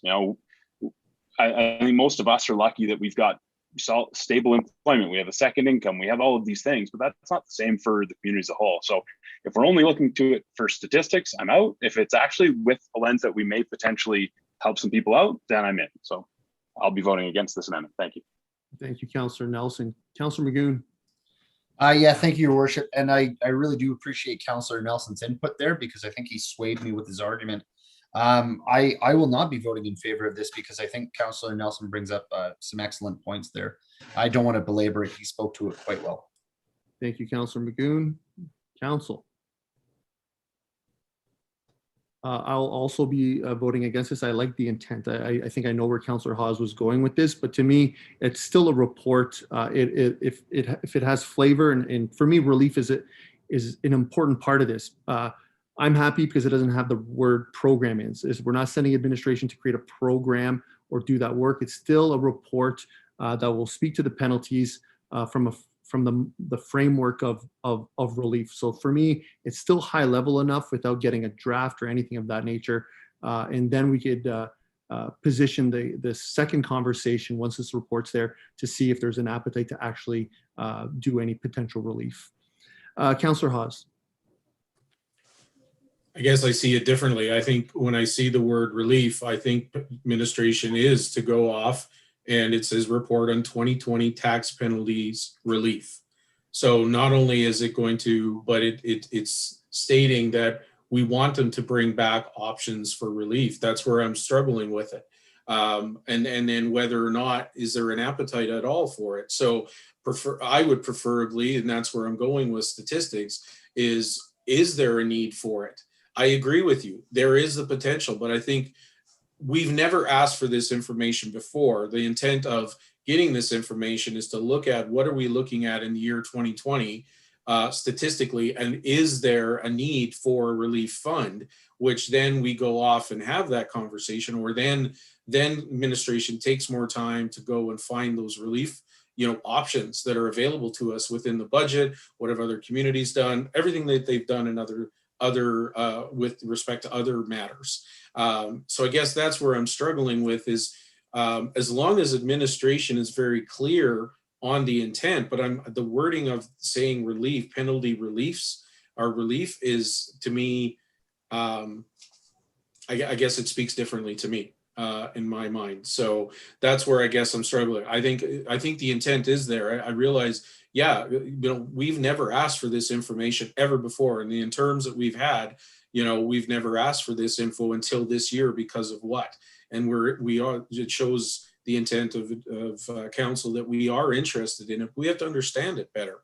Is it even something to consider? Maybe there isn't that much. I don't know without that information. So I guess that's where I'm struggling. Unless administration can say with the wording, we understand where they're going, but that's where I'm coming from. Thank you, Councillor Hawes. Councillor Stashik. So I'm going to support the amendment, even though when the original motion comes back, I will likely still not support it. I do believe that if this report's going to come back, that it's not got anything to do with the relief plan or program at this point. That's potentially a discussion for council down the road at some point if the original motion goes through. As I said earlier, I appreciate the intent of this, but I find it disrespectful to limit it to tax relief for late payment penalties on municipal taxes when there's likely a whole bunch of people in our community who made a choice to go to their bank and defer mortgage payments so that they had the money to pay their municipal taxes. Where's the relief for that guy for the extra interest that he's paying on his mortgage, or the fees that he had to pay for the missed mortgage payment, or perhaps they deferred payment on their property insurance and they were penalized from their insurance company because the choice was to pay their municipal taxes or to pay their insurance bill. So they took a penalty on a late payment on their insurance so that they could pay their municipal taxes. Where's the assistance for that person?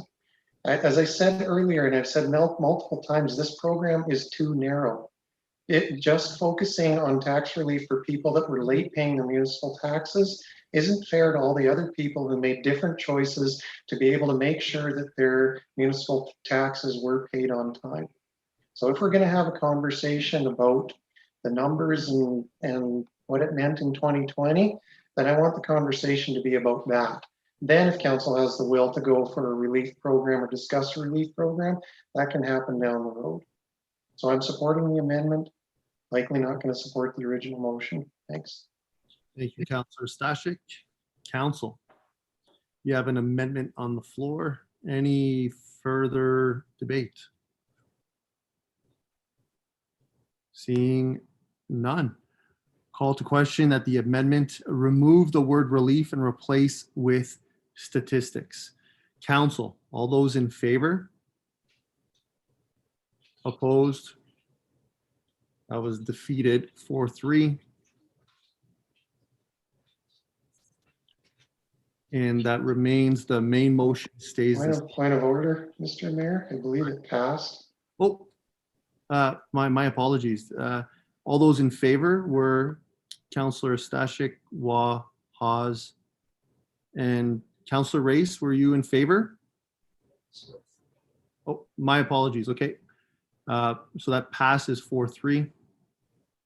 Thank you, Councillor Stashik, for that. I wasn't trying to sneak that. Okay, Council, we are back to the main motion with the update. Councillor Magoon. Yeah, I guess we're down to a little bit of perception and process. I absolutely hear Councillor Ostashik's concerns, and I respect them. I think part of getting just the beginnings even of this statistics back can serve as a foundation of a discussion that says, how do we look at this holistically? So I know Councillor Ostashik has indicated that he likely won't support it. Regardless of how this motion goes, I hope it is the will of council that we do explore looking at tax penalty relief for all of our citizens in whatever form it takes. And I'm certainly open to any ideas that may or may not be on the table. I just think ultimately thinking about the situation our citizens have been in the last year is my ultimate goal. So I'm very open to any ideas that council has to get to that end goal. Thank you. Thank you, Councillor Magoon. Councillor Stashik. Thank you, Mayor Michaels. Now that we've got the wording of the motion hammered out, I'm going to go back to the comment, or well, the question, and then maybe follow it up by a comment that I was going to make several minutes ago. It's a question to administration, and I apologize to CAO Olson if she indicated this already and I missed it. But in regards to when the tax penalties bylaw is coming back to council for discussion, I was wondering if there's a timeline for when we might see that. CAO Olson. Thank you, Mayor Michaels, through to Councillor Stashik. I don't have a defined timeline. This is a priority item through the corporate services or finance area of the organization. It was a priority that was set earlier this year. So we are intending to bring it forward as soon as we can, as workload and time permits. It was a priority item for 2021, so we're still looking to bring it forward. It is something that we do need to look at, the sooner the better. So I don't know exactly when it will come forward, given some moving pieces here, but I could provide that update at the next council meeting if that helps. I know it doesn't give any maybe support to the conversation as it is right now, but that is one of the key pieces that we need to look at in 2021. I could follow up then, Mr. Mayor. So I appreciate that, CAO Olson. That said, CAO Olson's indicated that even bringing back the information in the report that's requested in this motion is likely going to take some time, late summer, early fall perhaps, which is likely not too far off the timeline of the tax penalties bylaw by itself. So for that reason, I'm not going to support this motion. I would rather this information comes to us as part of the tax penalties bylaw and that we can have a holistic, all-encompassing conversation about the tax penalties bylaw, how it's applied, whether it's fair, whether it's reasonable, and be able to make some changes to it that are valid, legitimate, and can be helpful to our citizens moving forward. So I won't support this motion either. Thank you. Thank you, Councillor Stashik. Council.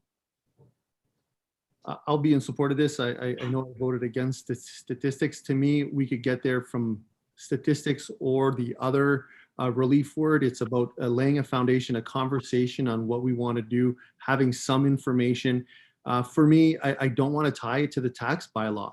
Tax bylaw is the bylaw in itself. That's the 9%, the extra 6% that happens at a certain date, the accumulation. That's the bylaw and the principles of penalties that you pay permanently. For me, 2020, and I stand by this, was an anomaly. It was such a unique year that people, and I still go back to the argument, and that's why I like statistics. If we find out that there was a 300% increase on people being late paying their taxes, that is worth attention. I stand by that. If it is close to the same, then it's okay. I totally understand the logic that there is not much of a difference. So to me, this is a high level, simple enough report that could lay the start to a good conversation to see if there's appetite. Otherwise, we're back to square one and we just move on from any penalties. And for me personally, and I understand the argument on the other side, But for me personally, I think it's important for us to have that with the public, for those who have, been through a difficult, unusual, unprecedented year, which was the tax season of 2020. Councillor Nelson. Yeah, I won't be speaking in favor to it. There's a few reasons. Council's indicated that we're not looking at relief, and to just bring a report back when council's not interested in a relief portion of it anyway, like I just don't see the point of it. And although I would welcome statistics, especially year-over-year ones, this motion doesn't allow for year-over-year. It's only going to bring in isolation the numbers from 2020. So we're not going to know if it's a 300% increase or a 20% decrease. That information is not going to be provided as part of this unless we're going to re-amend the motion again. To me, I'm kind of with Councillor Stashik. If we're not doing it with a purpose, which was relief, then let's get these numbers as part of the tax bylaw and move forward. We're at June already. We're looking at, without a date on this motion either, we're looking at fall, maybe 2022 before this comes back, and then we give direction on relief. We're likely not going to give people relief at a time that they need it anyways. So just to me, it comes down to use of resources, and I just don't think we're going to be helping people in the right way at the right time with the information that we'll have. So thank you.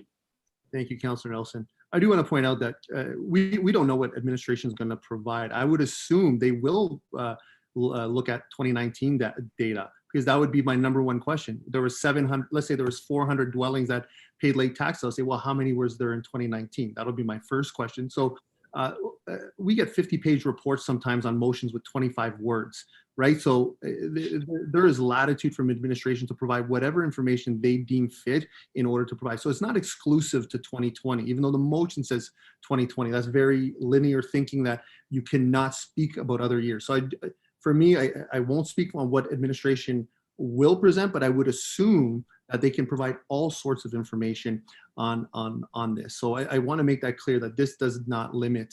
Otherwise, we would have reports that would be extremely short and specific to our motion. So I just want to put that out there. And again, I do support this. Council, anything further? Councillor Waugh. Thank you, Mr. Mayor. Yeah, I'm going to be speaking against this and voting against it for much of the same reasons that Councillor Stashik mentioned. 2020 was an extraordinary year, but I think in reality, we already acknowledged that by extending the payment deadline by a couple months. And I do think if we're entertaining in any way, either through bringing back statistics or talking about relief on penalties, I think it's disrespectful to those who, as Councillor Stashik mentioned, made some concessions and found a way to make those payments even if they couldn't necessarily afford to at the time. So I'll be speaking and voting against this. Thank you. Thank you, Councillor Waugh. Council, any further debate before I call this question? Seeing none. I'll call to question that Council direct administration to bring a report on 2020 tax penalties statistics. Council, all those in favor? Opposed? And that is defeated. 4-3. Council, anything further for this item? Seeing none, that'll bring us to our third action item. Thank you, administration and council and those watching for their, Councillor Stashik. Thank you, Mayor Michaels. My apologies. I need some clarification from administration. 1 second.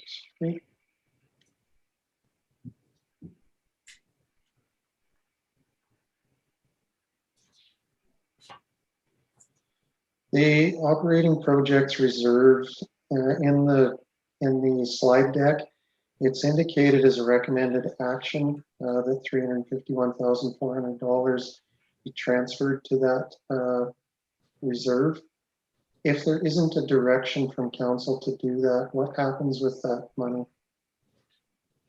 Administration. I'll defer to Mr. Osmond. Thank you very much.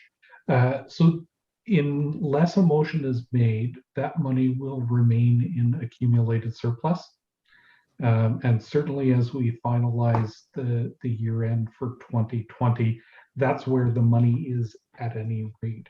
And it has the same effect as being in a reserve. In order to move it out and use it for anything, it would require the direction of council. Seals. Thank you, Michael. Sorry, go ahead, Sue Wilson.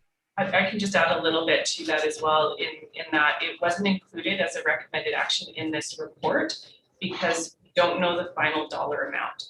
So the intention was to bring it forward as a recommended action through the audit, so that finalized dollar amount would then be, there would be a motion in front of council, or recommended action in front of council to move that specific dollar amount into the operating reserve. So that there's some discussion with administration about the best way to handle that, and that's where we landed. So council will see that on a future report when the audit comes forward. First May action. I follow up, Mayor Michaels? Mhm. Again, to administration, then I guess, would it be appropriate, I want to make sure it's captured. So would it be appropriate to put forward a motion indicating that the remaining balance of the available surplus be transferred to the operating projects reserve once the final dollar value is determined? Olson. Thank you, Mayor Michaels. I'll look to Mr. Osmond to just for this. To Councillor Stashik, I believe a motion like that would be fine. I think I would recommend wording that referenced the final value of the 2020 operating surplus following the conclusion of the annual audit. Councillor Stashik. Thank you, Mayor Michaels. I would like to make that motion, but I'm going to need some assistance from administration to make sure it's worded properly.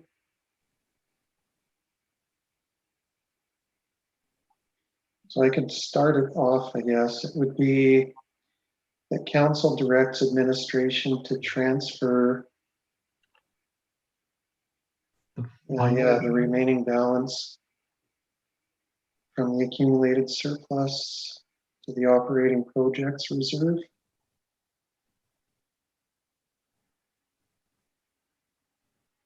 Following the conclusion of the 2020 audit, it's 2020 audit, I believe, yeah. And it should be conclusion, yeah. So Mayor Michaels, if I could ask administration if that, if the wording of that makes the intent clear to them. Administration.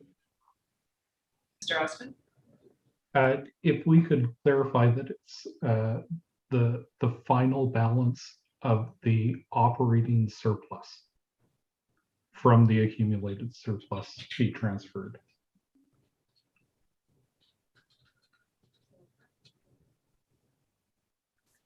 Is that correct? Of the after balance of the operating surplus.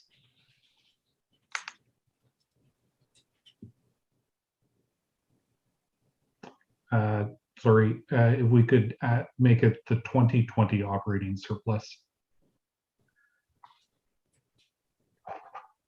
And that looks good from the financial perspective.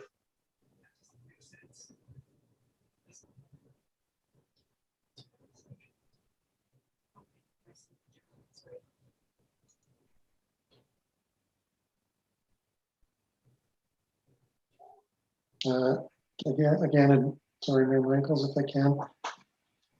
To administration, does the wording of that make sense? Because it's referring to a surplus twice.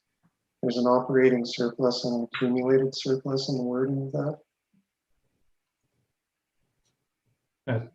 To Councillor Stashik, through the chair, yes, because it's the operating surplus is the amount of surplus we have coming from the operations of 2020. Accumulated surplus is the account where it sits after we close the books. So we're moving the surplus from 2020 from accumulated to the. Excellent. Thank you for that clarification. So I'd like to have that motion stand, please. Thank you, Mayor Michaels. Thank you, Councillor Stashik, and thank you, administration. And, I think the motion is up and you're good with that wording, Councillor Stashik? Okay. Councillor Nelson. I would like to make an amendment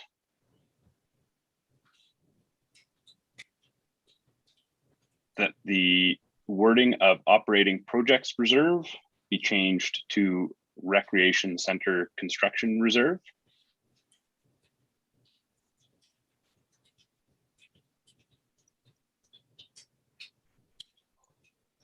And if I could speak to it, there are a few things at play. I know there are a couple members of council that spoke to, potentially using these funds to put into the rec construction reserve anyway when that time came. That time is now. I also philosophically, I struggled with putting the $500,000 towards operating over 3 years because it's using grants to fund operations, but it was unique. This surplus we would not have had we not put $300,000 directly into operations from the most grant. So to utilize more grant funding or more surplus funding towards operations is not the sustainable way to conduct our business in my kind of philosophical opinion, and also some best practice from a lot of municipalities. So to me, putting this to a dedicated reserves and ensures that it doesn't go to operating projects that typically aren't funded like this because it's not sustainable year over year. And this gives us the opportunity to put that money towards the rec center as we had discussed during the meeting. So thank you. Thank you, Councillor Nelson. Council, we have an amendment on the floor, so if we can speak to that. Any questions or debate? Councillor Stashik.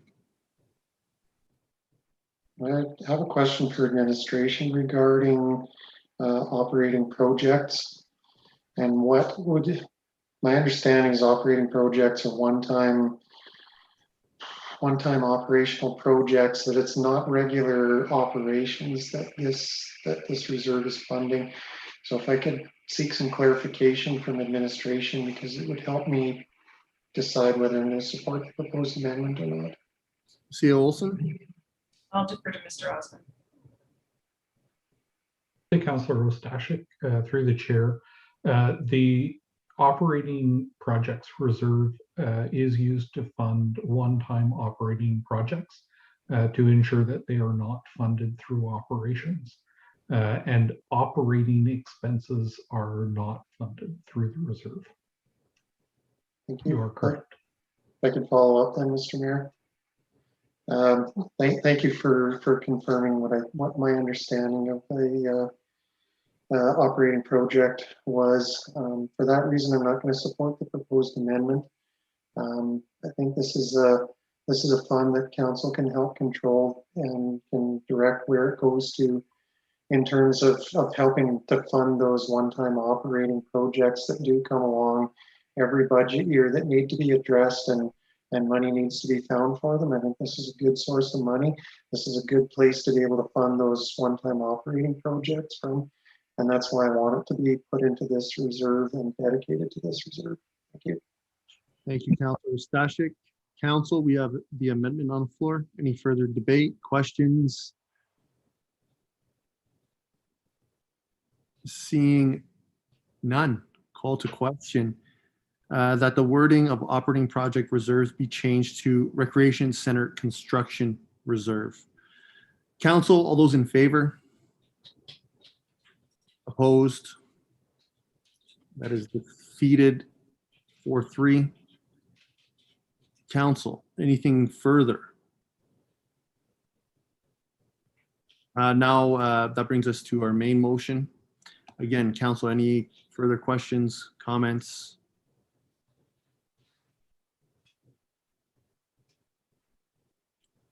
Councillor Nelson.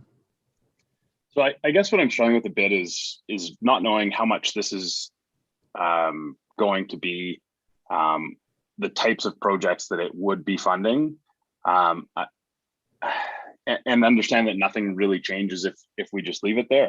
I'm going to vote against it. I struggle with not taking advantage of opportunities when we have them, and I hope by not supporting this, the discussion that council and multiple members of council said they wanted to have about the rec center later could still happen. So by not supporting this conversation happens a little bit later when we know a little bit more. And maybe have had opportunities to talk to citizens about where they want to see this money go, because it wasn't part of the recommendation. So to me, I'm going to vote it against it just so that we can have the conversation knowing more later in time when that total dollar amount is actually known. Thank you. Thank you, Councillor Nelson. I'll be speaking in favor of this, especially for the clarity that Councillor Stashik seeked on. We have the latitude in the 2022 budget, 2023 budget for these one-time operations. It'll come. There's a check and balance in place for that. We could choose to use it or not use it. I think this gives us flexibility. And again, we can go back in I don't want to call it a shell game, but a lot of these things count that we want to put it in. So for me, the one-time operating gives us a lot of latitude for this. Council, any further debate or questions? Seeing none, I'll call to question that council direct administration to transfer the final balance of the 2020 operating surplus from the accumulated surplus be transferred to the operating projects reserve following the conclusion of the 2020 audit. Council, all those in favor? Opposed? That's carried 5-2. Council, any further action?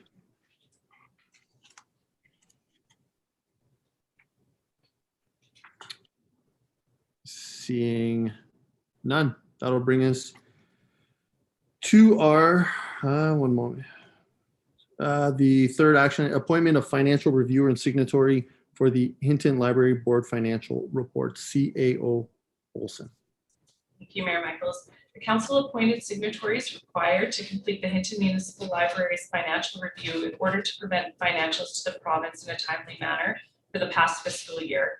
In preparing for this review, a change in the appointment is required in order to complete what is needed, as well as a specification to the level of review that council would like. The recommended action is that council appoint KPMG LLP as reviewer of financial reports and signatory for the Hinton Library Board to perform the duties of the appointment as defined in the Libraries Act, and that a notice to reader financial statement review be completed annually. The appointment of KPMG will provide for current and future review of financials by qualified staff persons. As well as included in the report, council may elect to choose a different level of review for these financials. However, past practice has been to issue a notice to reader financial statement. This is why that is reflected in the recommended action. At this time, we'll welcome any questions from council, and Ms. Howard here as well to support that process. Thank you. Thank you, CAO Olson. Council, questions or Councilor Magoon? Thank you, Mr. Mayor. Yeah, according to either the Libraries Act or the MGA, is there a specified, of the three different types of review, the full audited, the review engagement financial statement, or the notice to reader, is there a specific level that is a minimum or we should be engaging with, or is best practice across various municipalities? CAO Olson? Ms. Howard. This is what has been accepted by the province in the past. This is a little bit beyond my financial understanding, so I may, if Mr. Osmond is still on the line, get him to just round out the answer on that one. Thank you.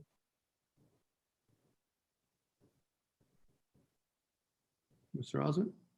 Get the mic. Sorry about that. So the Act provides any level of review, and so it is common practice that municipalities will, if the municipality is the primary partner, they'll often roll it into the annual financial audit. However, in most cases, the library board is significantly independent from the municipality, and so a lower level of audit is reviewed. So an engagement review is typically the level that we would look at. where a notice to reader is rather a low bar and doesn't provide a lot of assurance to the board, where the audit standard is quite high and very taxing and often cost prohibitive. Thank Thank you you very much. Councillor Magoon, you're good? Yeah. Council. Any other questions or direction? Councillor Magoon. Thanks. Yeah, I guess I'll just follow it up. Then with the, I guess my question is, if it's something that needs to happen, and the notice to reader is $3,000 estimated cost, the review engagement is $7,500, and understanding the full audit doesn't have or it's an unknown cost. With those two specified costs being relatively low, is there a specific reason why it's come before council instead of being wrapped up as part of administration's decision making or purchase level ability? CEO Olson. Thank you, Mayor Michaels. This is a requirement for council to set the level of review. So this, it maybe didn't come forward the last time, or at this point, it's part of the decision that we need from council to move this forward with KPMG. Sorry, if I could just clarify then, Your Worship. So then, Ms. Olson, it's not so much the financial cost, it's really the level of review that's the big question that needs to be answered by council specifically? Yes. Okay, thank you. I appreciate that. Thank you, Councillor Magoon. Administration, Councillor Hawes. Thank you, Mr. Mayor. If I could also comment on that as a member of the board, one of the other issues to Councillor Magoon is the person for corporate services that typically signs off on this is currently not there. Council has to approve a new signature on that as well. And I think I want to appreciate administration on thinking outside of the, of who can we go to. It's not one specific person in our organization, but more of a consistent, part and anyone from KPMG. So we won't run into this issue because, as you saw in the report, we had to ask for an extension until this meeting so that we could pass this, so that it can be then gone through and then, submitted to the province. So yeah, so I mean, as a board member, I'm going to rely on administration in regards to what level, because we personally didn't have a discussion on that at the time as well. We just were looking for that person to sign it. So thank you. Thank you, Councillor Hawes. Councillor Magoon. Yeah, thank you, Your Worship. I'd like to make a motion that council appoint KPMG LLP as reviewer of financial reports and signatory for the Hinton Library Board to perform the duties of the appointment as defined in the Libraries Act, and that a review engagement financial statement be completed annually. Thank you, Councillor Magoon. Council, we have a motion on the floor. Any further debate or questions? Councillor Nelson. Yeah, apologies if I missed the report, but just confirming, where does that the budget actually come from? Is that part of the library's budget, or does that come through our operating? CEO Olson. Ms. Howard. Thank you, Mayor Michaels. Through to Councillor Nelson.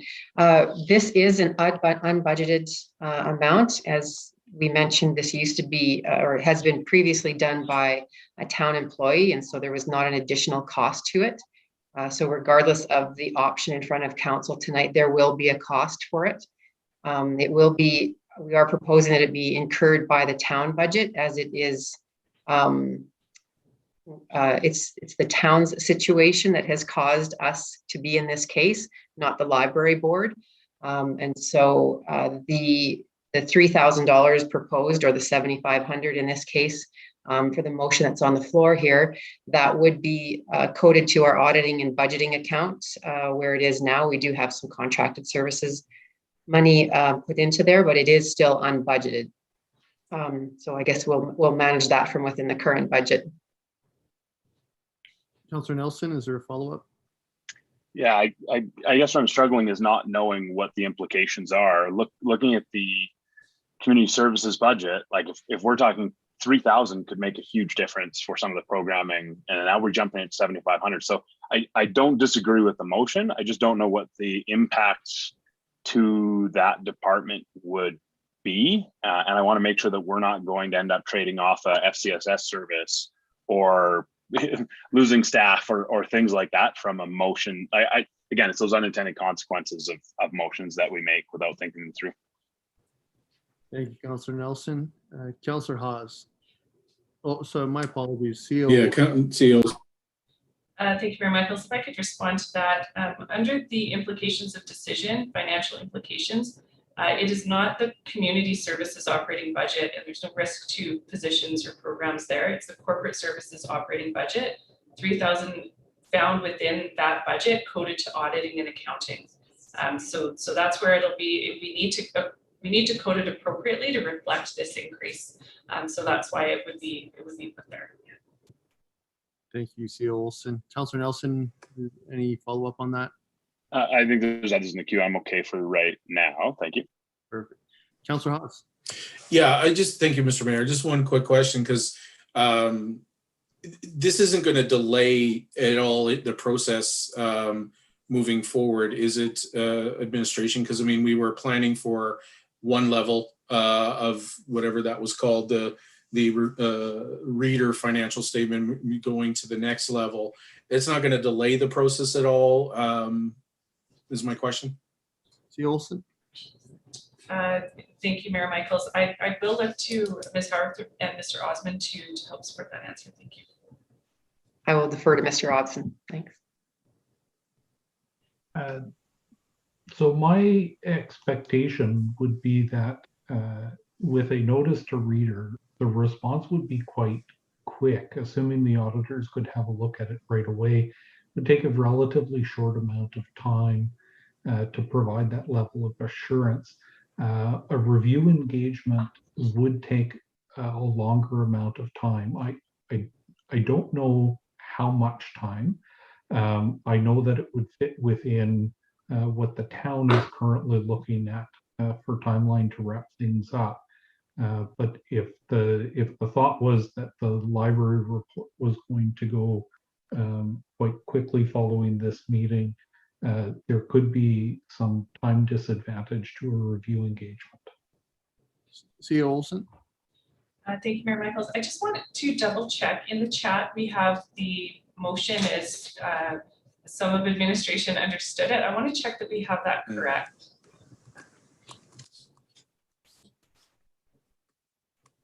Is it the recommended action, Councillor Magoon? No, it's not. The change comes from the recommended action includes a notice to reader. I've altered the recommended action to include a review engagement. And if I could get in queue, Mr. Mayor, to explain that a little further. Well, I'll open up the floor to you, Councillor Magoon. Okay, thank you, Mr. Mayor. Yeah, and I guess my primary drive in switching it to a review engagement comes from the report. If you look at page 2 of 4, you know, the difference between a review engagement financial statement and the notice to reader, you know, is that the review engagement indicates that the statements undergo fewer tests focusing on whether the statement is plausible, likely to be accurate, and the accountant preparing these statements does not give an opinion on their quality or accuracy. Comparative to a notice of reader, pardon me, the information undergoes no tests and the accountant preparing them offers no opinion on insurance. Now, again, the report indicates that the FCSS and LAPP use a notice to reader, but for myself, those are two reports that are much closer to the town organization and corporate structure itself. You know, the Hinton Library Board, as was indicated in this meeting, operates at a little bit further of an arm's distance. And I'd like to make sure that that assurance, ultimately, because it's taxation that goes to supporting that organization, and transparency is present. And again, years ago, and I'm comfortable saying this because it was years ago, many years ago, I had some concerns about how the finances were handled when I was, you know, council's representative on that board. And I had experienced a few things that said, you know, transparency is important. And so, you know, if the trade-off is potentially $4,500 and it's coming out of corporate, I think it's worth it. Again, I'm still open to any arguments, or if there's information I haven't considered from administration or council, I'm very willing to listen to that. But that was my basis of presenting that that motion moving forward. Thank you. Thank you, Councillor Magoon, for that clarity. Councillor Haas. Thank you, Mr. Mayor. And I guess my only concern, and I guess not having our manager, our library manager here, maybe Ms. Hallworth, you can speak to this, but you know, the library, we specifically have an extension to July 15th. And we're looking at these minutes won't be approved until July 6th.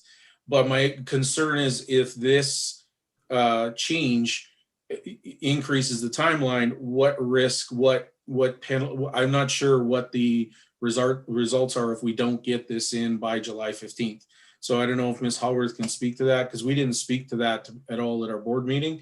In regards to that, we just, you know, figured, and like I said, this is something new for me, not knowing that there was this costs to it as well. Our understanding was just a person to sign it. So I guess that's my question. Is there, moving forward, if it goes longer than that 15th deadline, what are we looking at? Ms. Hallworth. Thank you, Mayor Michaels, through to Councillor Haas. So we have received the timeline extension to July 15th. That does give the reviewer a chance between now or whenever council makes the decision tonight, and until then to review that, prepare it, review it, and sign it off, because it can't be dated before that time anyway. One of the things we have to do is submit this specific motion from the meeting tonight, and it has to be a ratified motion. So we can't even just clip what we do tonight. It has to be the ratified one. So we did inquire also if, you know, sort of that, well, what if we don't get it in by, you know, July 15th? What's the so what part? We actually, even through legislative services, there was no answer to that.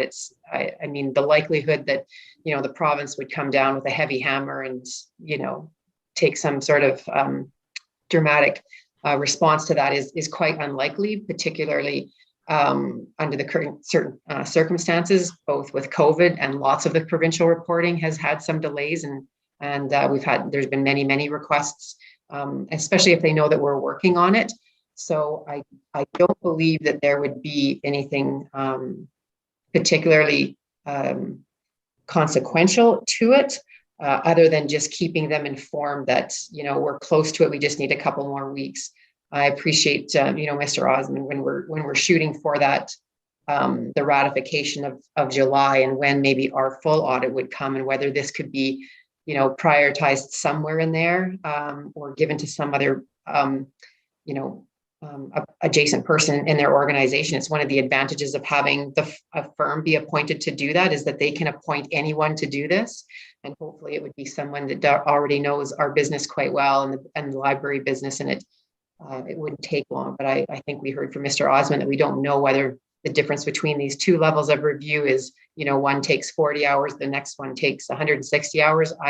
We don't know that. But in terms of the deadline for July 15th, I suspect it will be tight, but I think it's doable. And if we find that it's getting tight and we can't meet it, it's a conversation with the province again, saying, you know, we're close, we just need a bit more of an extension. And they'll be happy to have already seen that council's made their decisions about appointing somebody, and the level of review that's being done, particularly if this is a little bit more of an intense review than what's been done in the past. I think that would appease them as well. Thank you, Ms. Howard.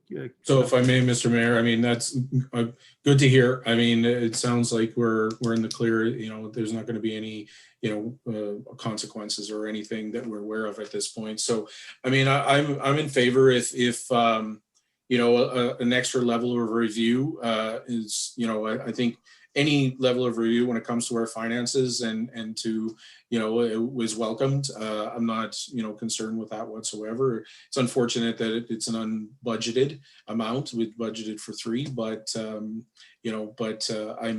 can be in support of this. Thank you. Thank you, Councillor Hawes. Council, anything further? Seeing none, I'll call to question. The council appoint KPMG LLP as reviewer of financial report and signatory for the Hinton Library Board to perform the duties of the appointment as defined in the Libraries Act, and that a review engagement of the financial statement be completed annually. Council, all those in favor? Opposed? And that's carried 6-1. Council, anything further for this item? Seeing none, we'll take a 5-minute bio break and reconvene at 6:32.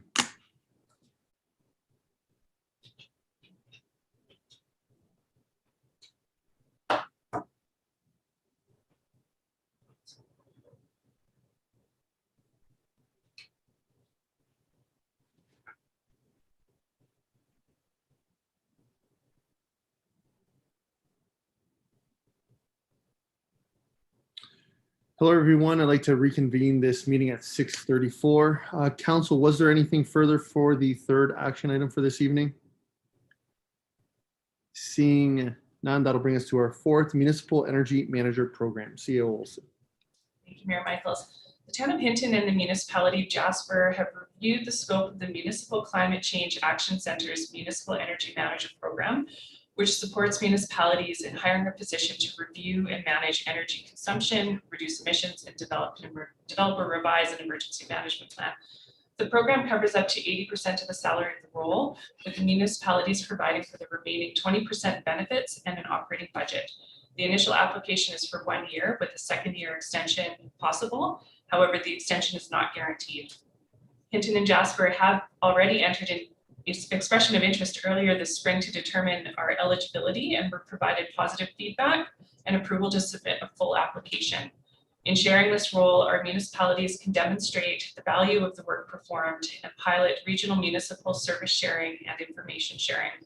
The municipality of Jasper's council has passed a similar option to what is included in the recommended action, approving the development and submission of a full application. Some of the details and some questions that may come from council tonight, they're yet to be determined, including the final work plan and the final budget. And within that final work plan, there are some requirements of the work performed by this position. We need to seek a little bit of guidance through the application process to understand how that could be split. So it's not possible for this person hired to achieve everything that's required. So we need a little bit of guidance on that from the program administrators to understand exactly what that would look like, make sure that our application is successful in covering what is needed. Based on high-level estimates, the amount for the final budget should not exceed $30,000 per municipality. And that amount will be fine-tuned through the application process. For 2021, the amount needed can be managed within the Development Services approved budget, and the remaining amount would be approved through the 2022 budget process. So the recommended action tonight is to approve the submission of the application in partnership with the municipality of Jasper. Mr. Rousseau's on screen as well to assist me in answering any of council's questions. Thank you, CEO Olson. Council, any questions or direction? Councillor Nelson. Council approved the submission of an application to the Municipal Energy Manager Program in collaboration with the town of Jasper. Financial impacts outside the currently approved 2021 budget envelope to be approved through the 2022 budget process. I can speak to it. A lot of smaller municipalities have taken advantage of this program. Looking at a shared one should be really interesting. It's a model that is commonly used in Eastern Canada, where you have smaller municipalities that do a lot of shared services, and it's been a really successful model, as a lot of the work that can be done on municipal buildings and those sort of things are similar. In many cases, when a position like this is 80% grant funded or significantly grant funded, in other cases, they largely pay for themselves because they're bringing in cost savings on energy efficiency, grant applications, emission reduction. So it's a win-win, and really it's a great opportunity for us to take a couple of years to learn the value of having this position. So I'm looking forward to it. Thank you. Thank you, Councillor Nelson. We have a motion on the floor. I have Councillor Hawes and Councillor Race. Thank you, Mr. Mayor. I too, I think this is pretty exciting for both communities. The collaboration between the both and what we can learn from it. And I noticed, there's a number of different municipalities: Athabasca, Foothills, Olds. They all have got on in this trend. And my only question, I guess, to administration, and I don't want to, I realize that the hope is the second year, but I understand that, because we've missed that deadline of April 31st, we get the first year, but it's the second year is based on evaluation. And I guess worst case scenario, we don't get the second year. What's the benefit to our community if we at least get 1 year with this position, of what we can learn and stuff and utilize, just in case we don't get that second year? C. Olson. Thank you very much. The benefit, there's quite a lot of benefit on many different levels. We do have energy audits, but they are nearing 20 years old. So revising and taking a look at what's in there, looking at what's been completed.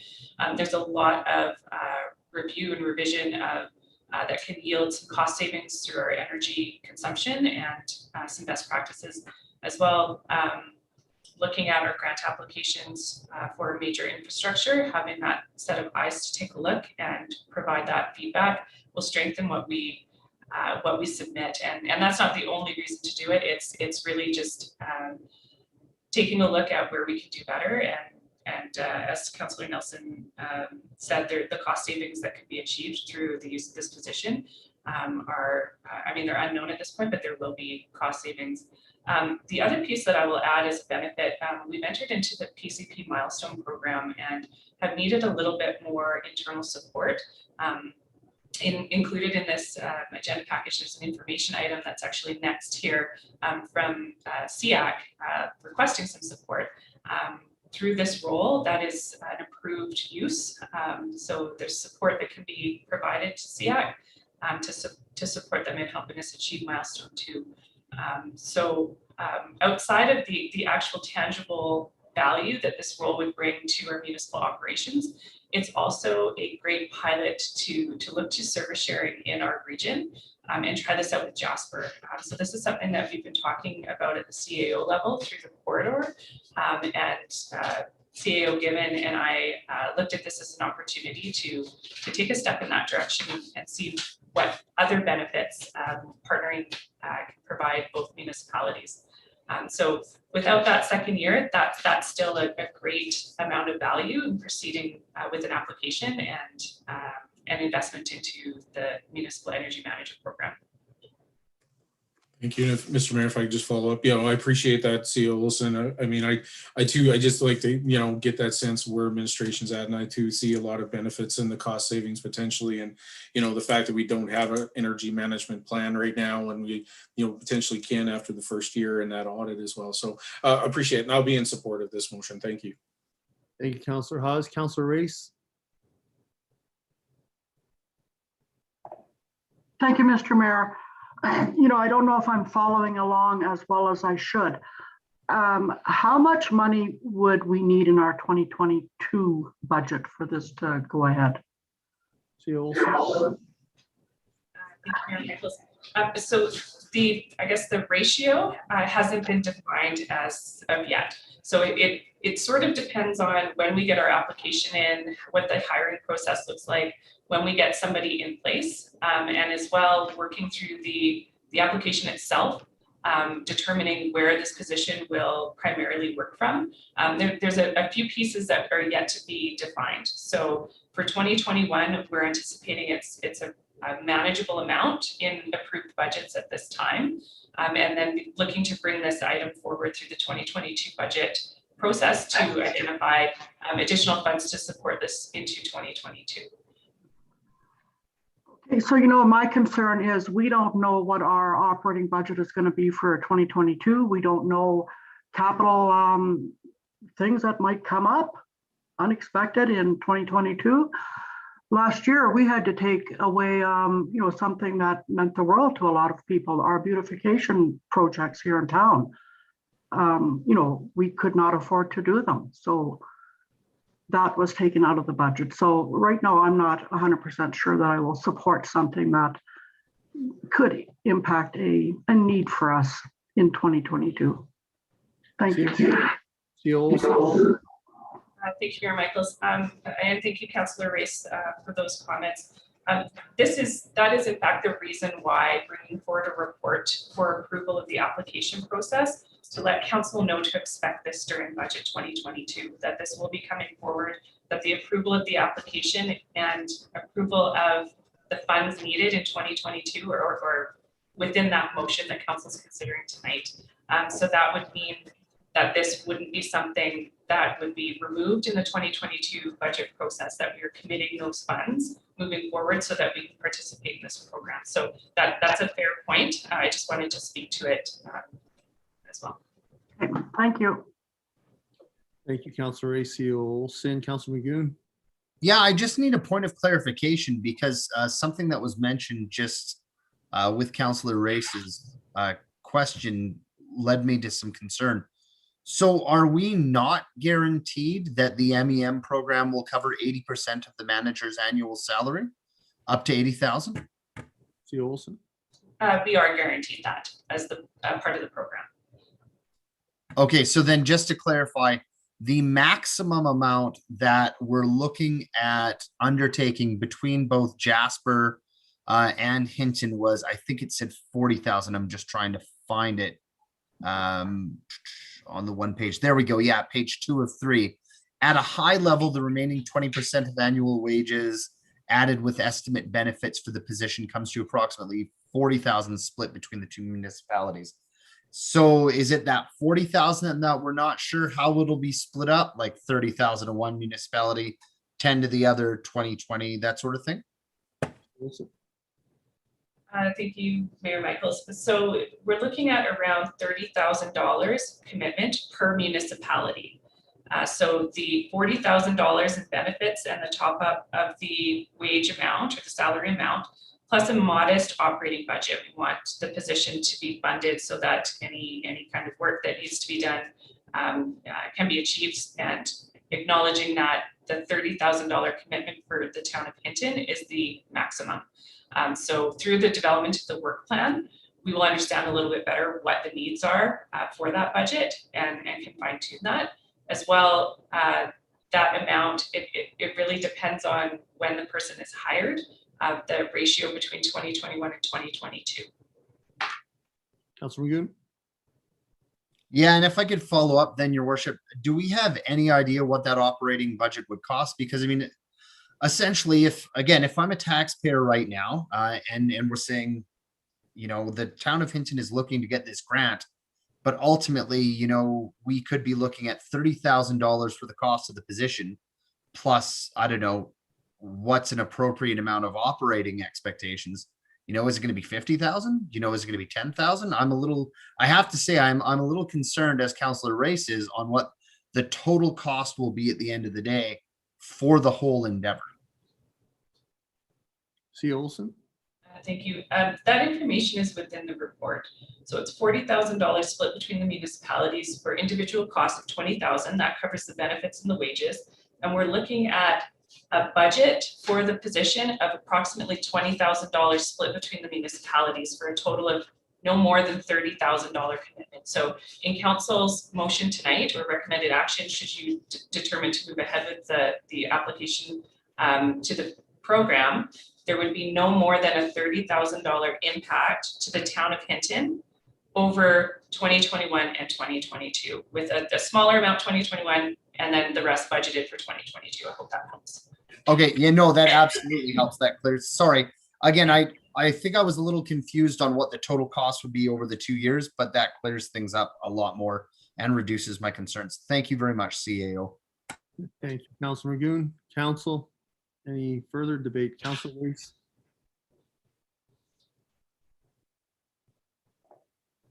Thank you, Mr. Mayor. I think as long as our service levels, our current service levels will not be affected, should this application go through and be approved, that our current level of service to our citizens is not affected. We're not going to take anything away from them to pay for this. I could support it if our application is successful. Okay, thank you. Thank you, Councilor Haas. Yeah, and I guess if I can add, I think we need to look at too, this is an investment in our community. The potential cost savings of energy that could be a result of this, is I think a direct, again, impact to our citizens. When I look at the deliverables and I look at what's going to be done, I think, we have to look at too, is we're investing into this position, with the potential of gaining and saving in the future when it comes to energy consumption and things of that nature. So I guess I'm looking at it from that point of view. Yes, it may have that budget impact, and yes, maybe some things have, we didn't budget for, but this I think is just that investment. When we look at asset management, for example, I look at this as a potential into asset management and the savings that could come from this as well. So I guess that's where I'm coming from. So I think, it's a good step forward for our community to get somebody in that position and start doing some work there. So thank you. Thank you, Councilor Haas. Council, anything further? Seeing none, I'll call to question that council approve the submission of the application to the Municipal Energy Manager Program in collaboration with the Town of Jasper, with financial impact outside the currently approved 2021 budget envelope to be approved through the 2022 budget process. Council, all those in favor? And that passed unanimously. Council, anything further for this item for this evening? Seeing none, that'll bring us to our information items. The first one, Community Engagement Advisory Committee engagement with Partners for Climate Protection, CAO Olson. Thank you, Mayor Michaels. I don't have too much to speak to here, aside from what I've already mentioned earlier, in that in moving ahead with the Municipal Energy Manager Program, there will be some defined support to CIAC to achieve this. I'll also mention that the Partners for Climate Protection program, there is 2 years allocated to move from milestone 1 to milestone 2. So we're still on track, even if this takes a little bit longer in waiting for the manager position to be in place. So we achieved milestone 1, I believe, in November of 2020. There's 2 years provided in between moving from milestone to milestone to be on track. So that is the time frame. From CIAC's perspective, they're looking for a little bit more support, and that is absolutely something we can provide. It is dependent on the success of the manager application, hiring in that position. In the meantime, we can look through the action tracker or the action pending list to move out that deadline that council's provided to CIAC to have that engagement piece completed for milestone 2 by the end of June. If they need a little bit of additional support, if we can loosen that timeline a little bit for them, we can put something in place to support them. Thank you, CAO Olson. Council, any questions?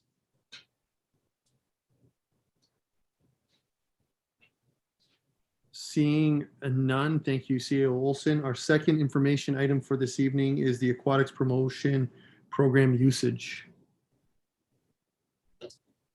Thank you, Mayor Michaels. This is an information item for council tonight intended to provide an update to the usage of the Aquatics Promotional Program through the spring, with the intention to reopen the facility in line with the provincial move from step 1 to step 2. Allows for an increase in hours and access fairly shortly. So I'll leave it at that. If council has any questions about the material here, we did see in the earlier report from Mr. Osmond, the sort of the total impact of the promotional program. We look like we're coming in less than what was anticipated due to the further closures through the spring. So if council has any questions, this is to satisfy that request for information that we saw from council earlier in May. Thank you, C. Olson. Council, any questions or direction?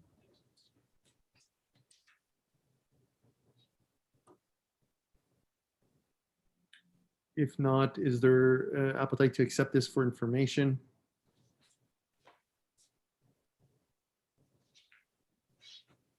Councillor Hawes. I'd like to council accept the aquatics promotional program usage report for information, please. Thank you. Thank you, Councillor Hawes. Council, the motion is on the floor. Any further questions? Seeing none, I'll call to question. All those in favor? And that's passed unanimously. Council, anything further for that item? Seeing none, that'll bring us to our third information item, which is our information package. Council, any questions or direction?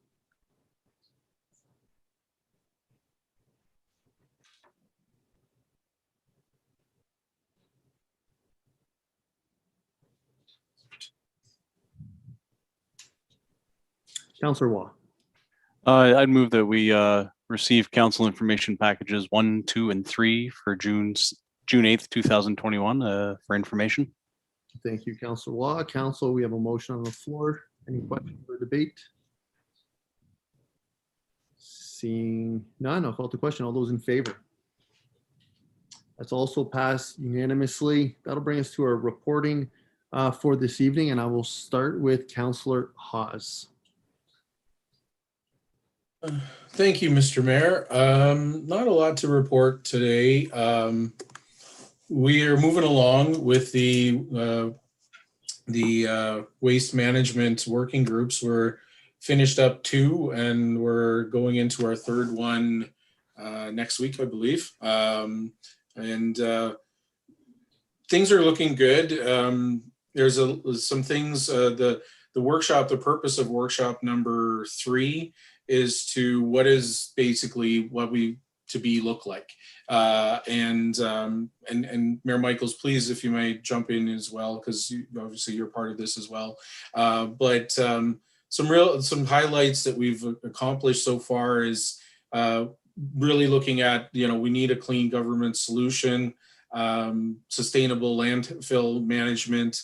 There's been discussion around and highlighting and prioritizing regional waste diversion programming, regional efficiency and effectiveness, member support. So really just kind of giving you a highlight, and we can share this, I guess, with council as well, some of this updated, but it's starting to look like, from my perspective, is potentially a coalition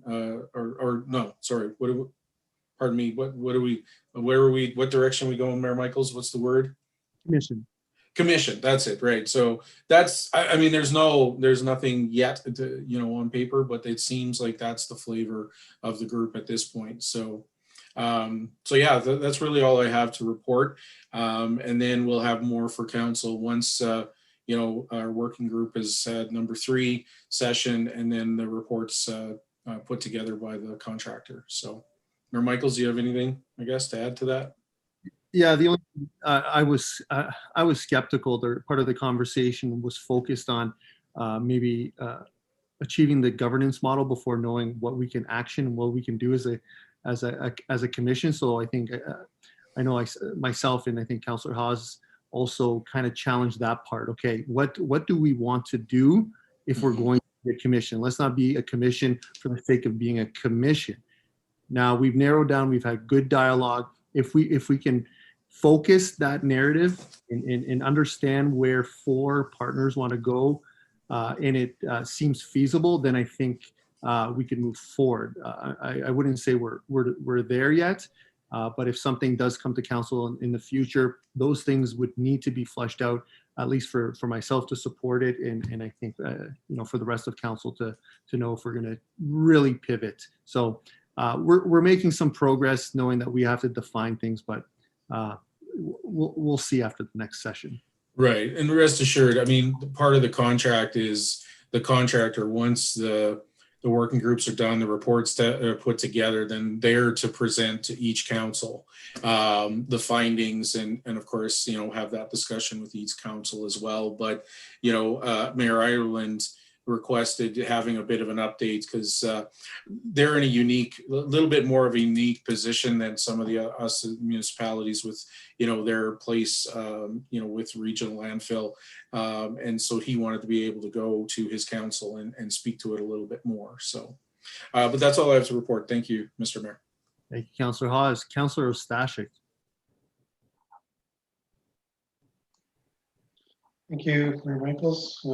Not too much to report other than Beaver Boardwalk Committee meeting on June 4th. I did some more work on the terms of reference. We took the motions from council from the May 18th standing meeting and aligned them with the draft terms of reference, and was able to meld those together, mesh them up. So that's getting a step closer to being finished up and going public, seeking members for the new oversight committee. That's all I've got to report this week. Thank you. Thank you, Councillor Ostashik. Councillor Magoon. Nothing to report, Your Worship. Thank you, Councillor Magoon. Councillor Nelson. And it was really engaging conversation. It was good. I think we're getting a lot closer to something that everyone will be comfortable with, especially the community. Also was able to, on and off last week, attend a decent chunk of FCM, was able to hear all the major federal party leaders speak and address municipalities across country. All of the federal leaders took more than their allotted time, which leads me to believe there's for sure going to be an election soon. I'll try to send some snippets. Once all the videos come out, there's some, I think council will get some real value from. I'll send a list of those to council. Beyond that, I was asked through the Alberta Energy Regulator to provide some feedback from a councillor lens on geothermal regulation as that's moving forward. So we've had 2 engagements with that, a third coming shortly. So it's exciting seeing how they're figuring out how to regulate it and what models they're using. So it's a unique beast compared to most resource extraction. Other than that, I have nothing. Thank you. Thank you, Councillor Nelson. Councillor Race. Thank you, Mr. Mayor. On June 4th, I also attended the Beaver Boardwalk Committee meeting. I stood in for you, sir, at that meeting. Very good meeting. I was not able to attend a lot of FCM, but the ones that I did attend were very good. I attended the gender equity, and I had to look up what is the difference between equity and equality. And they're quite similar. I still have a lot of homework to do on gender equity. It's something I'm very, very interested in now. Another thing, another session that I attended was, and I'll try to speed this up and not bore you guys, was multimedia and the importance of sharing information via Instagram, Twitter, Facebook with our citizens. And another thing that they were saying there that was so important is to be honest, to call people out. If they're saying something that is wrong, that's a mistake, you don't just sit back and just let it go. You have to speak to it. And another thing that they mentioned was elders, old people like me, do not discount us. For the 100 older people my age who retire, there's only 70 filling in. So there's going to be a big gap there. So they're going, older people should not be discounted. We have still a lot to offer in our community. So it was a good week. Thank you. Thank you, Councillor Race. Councillor Waugh. Thank you, Mr. Mayor. A couple of community futures things. Lemonade Day is coming up on June 19th.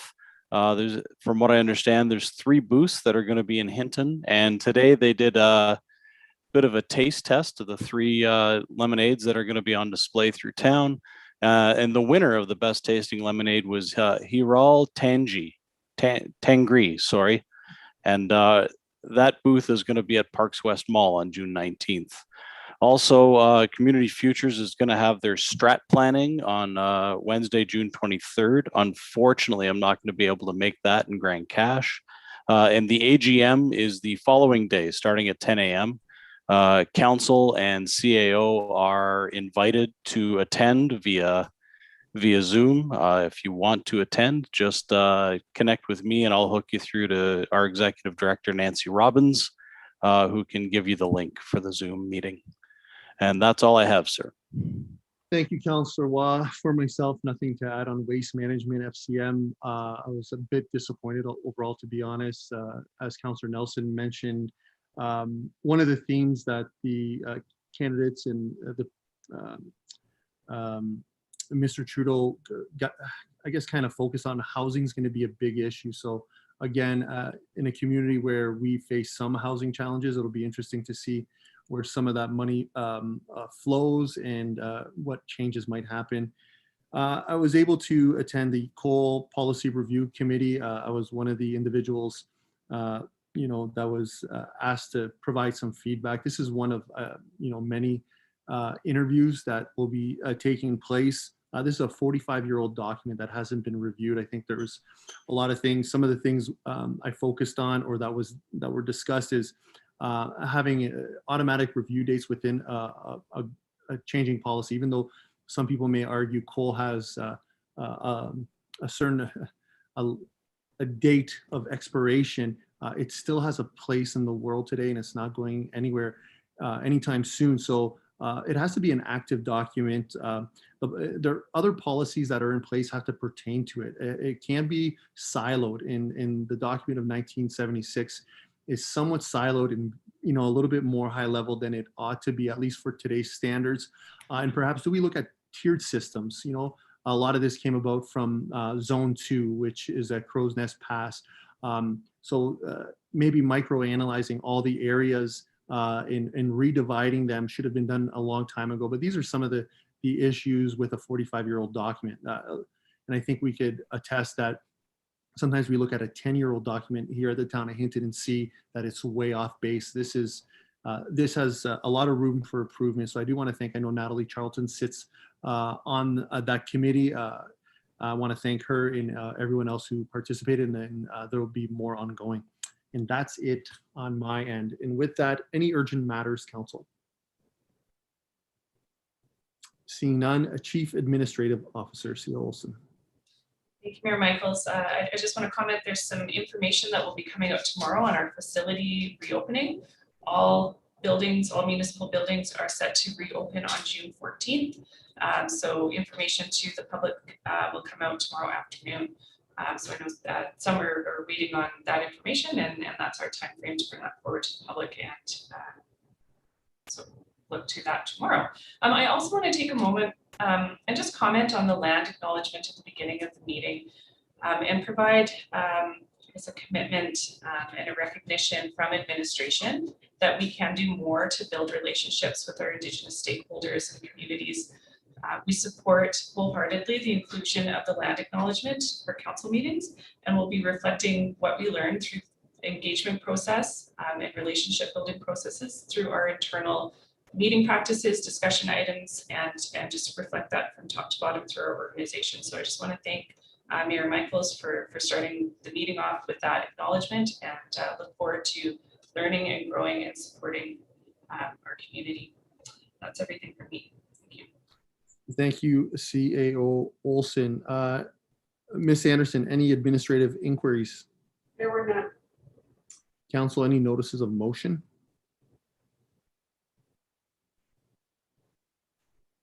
Seeing none, that'll bring us to our closed session for this evening. Council, entertain a motion to go in camera.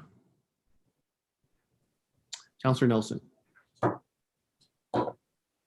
Sorry, you cut out there. I assume you said to go in camera. Camera. Thank you. Council, all those in favor?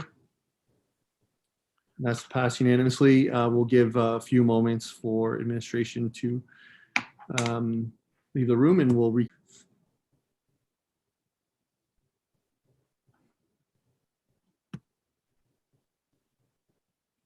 Bachelorette started yesterday, just in case any of you guys forgot.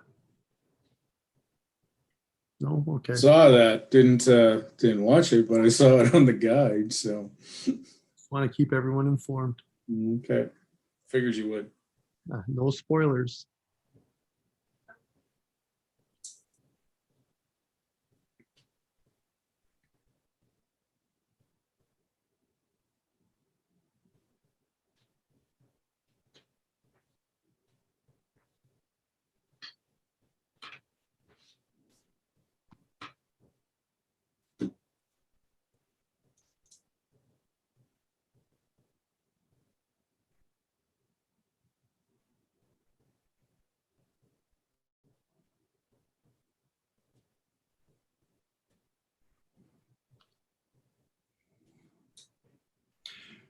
Hello, everyone. I'd like to reconvene this meeting from closed session at 7:22. Council, any direction? Councillor Waugh. I'll make the motion to adjourn. Sorry, are we? Any appetite for a direction from closed session? My apologies. Councillor Race. Thank you, sir. I'd like to move that council accept the lease agreement renewal report for information. Thank you, Councillor Race. Council, we have a motion on the floor. Any debate? Seeing none, I'll call to question. All those in favor? It's passed unanimously. Council, anything further? Councillor Waugh. I'll let someone else take a shot at this one. Councillor Hawes. I'd like to move to adjourn, please. Thank you, Councillor Hawes. Council, all those in favor? Thank you very much, everyone. Thanks all. Have a good night. Thanks. Let you off before 8 o'clock on your birthday. Look at us Thanks. What a gift, you guys. go. Safe travels. Thanks. See ya.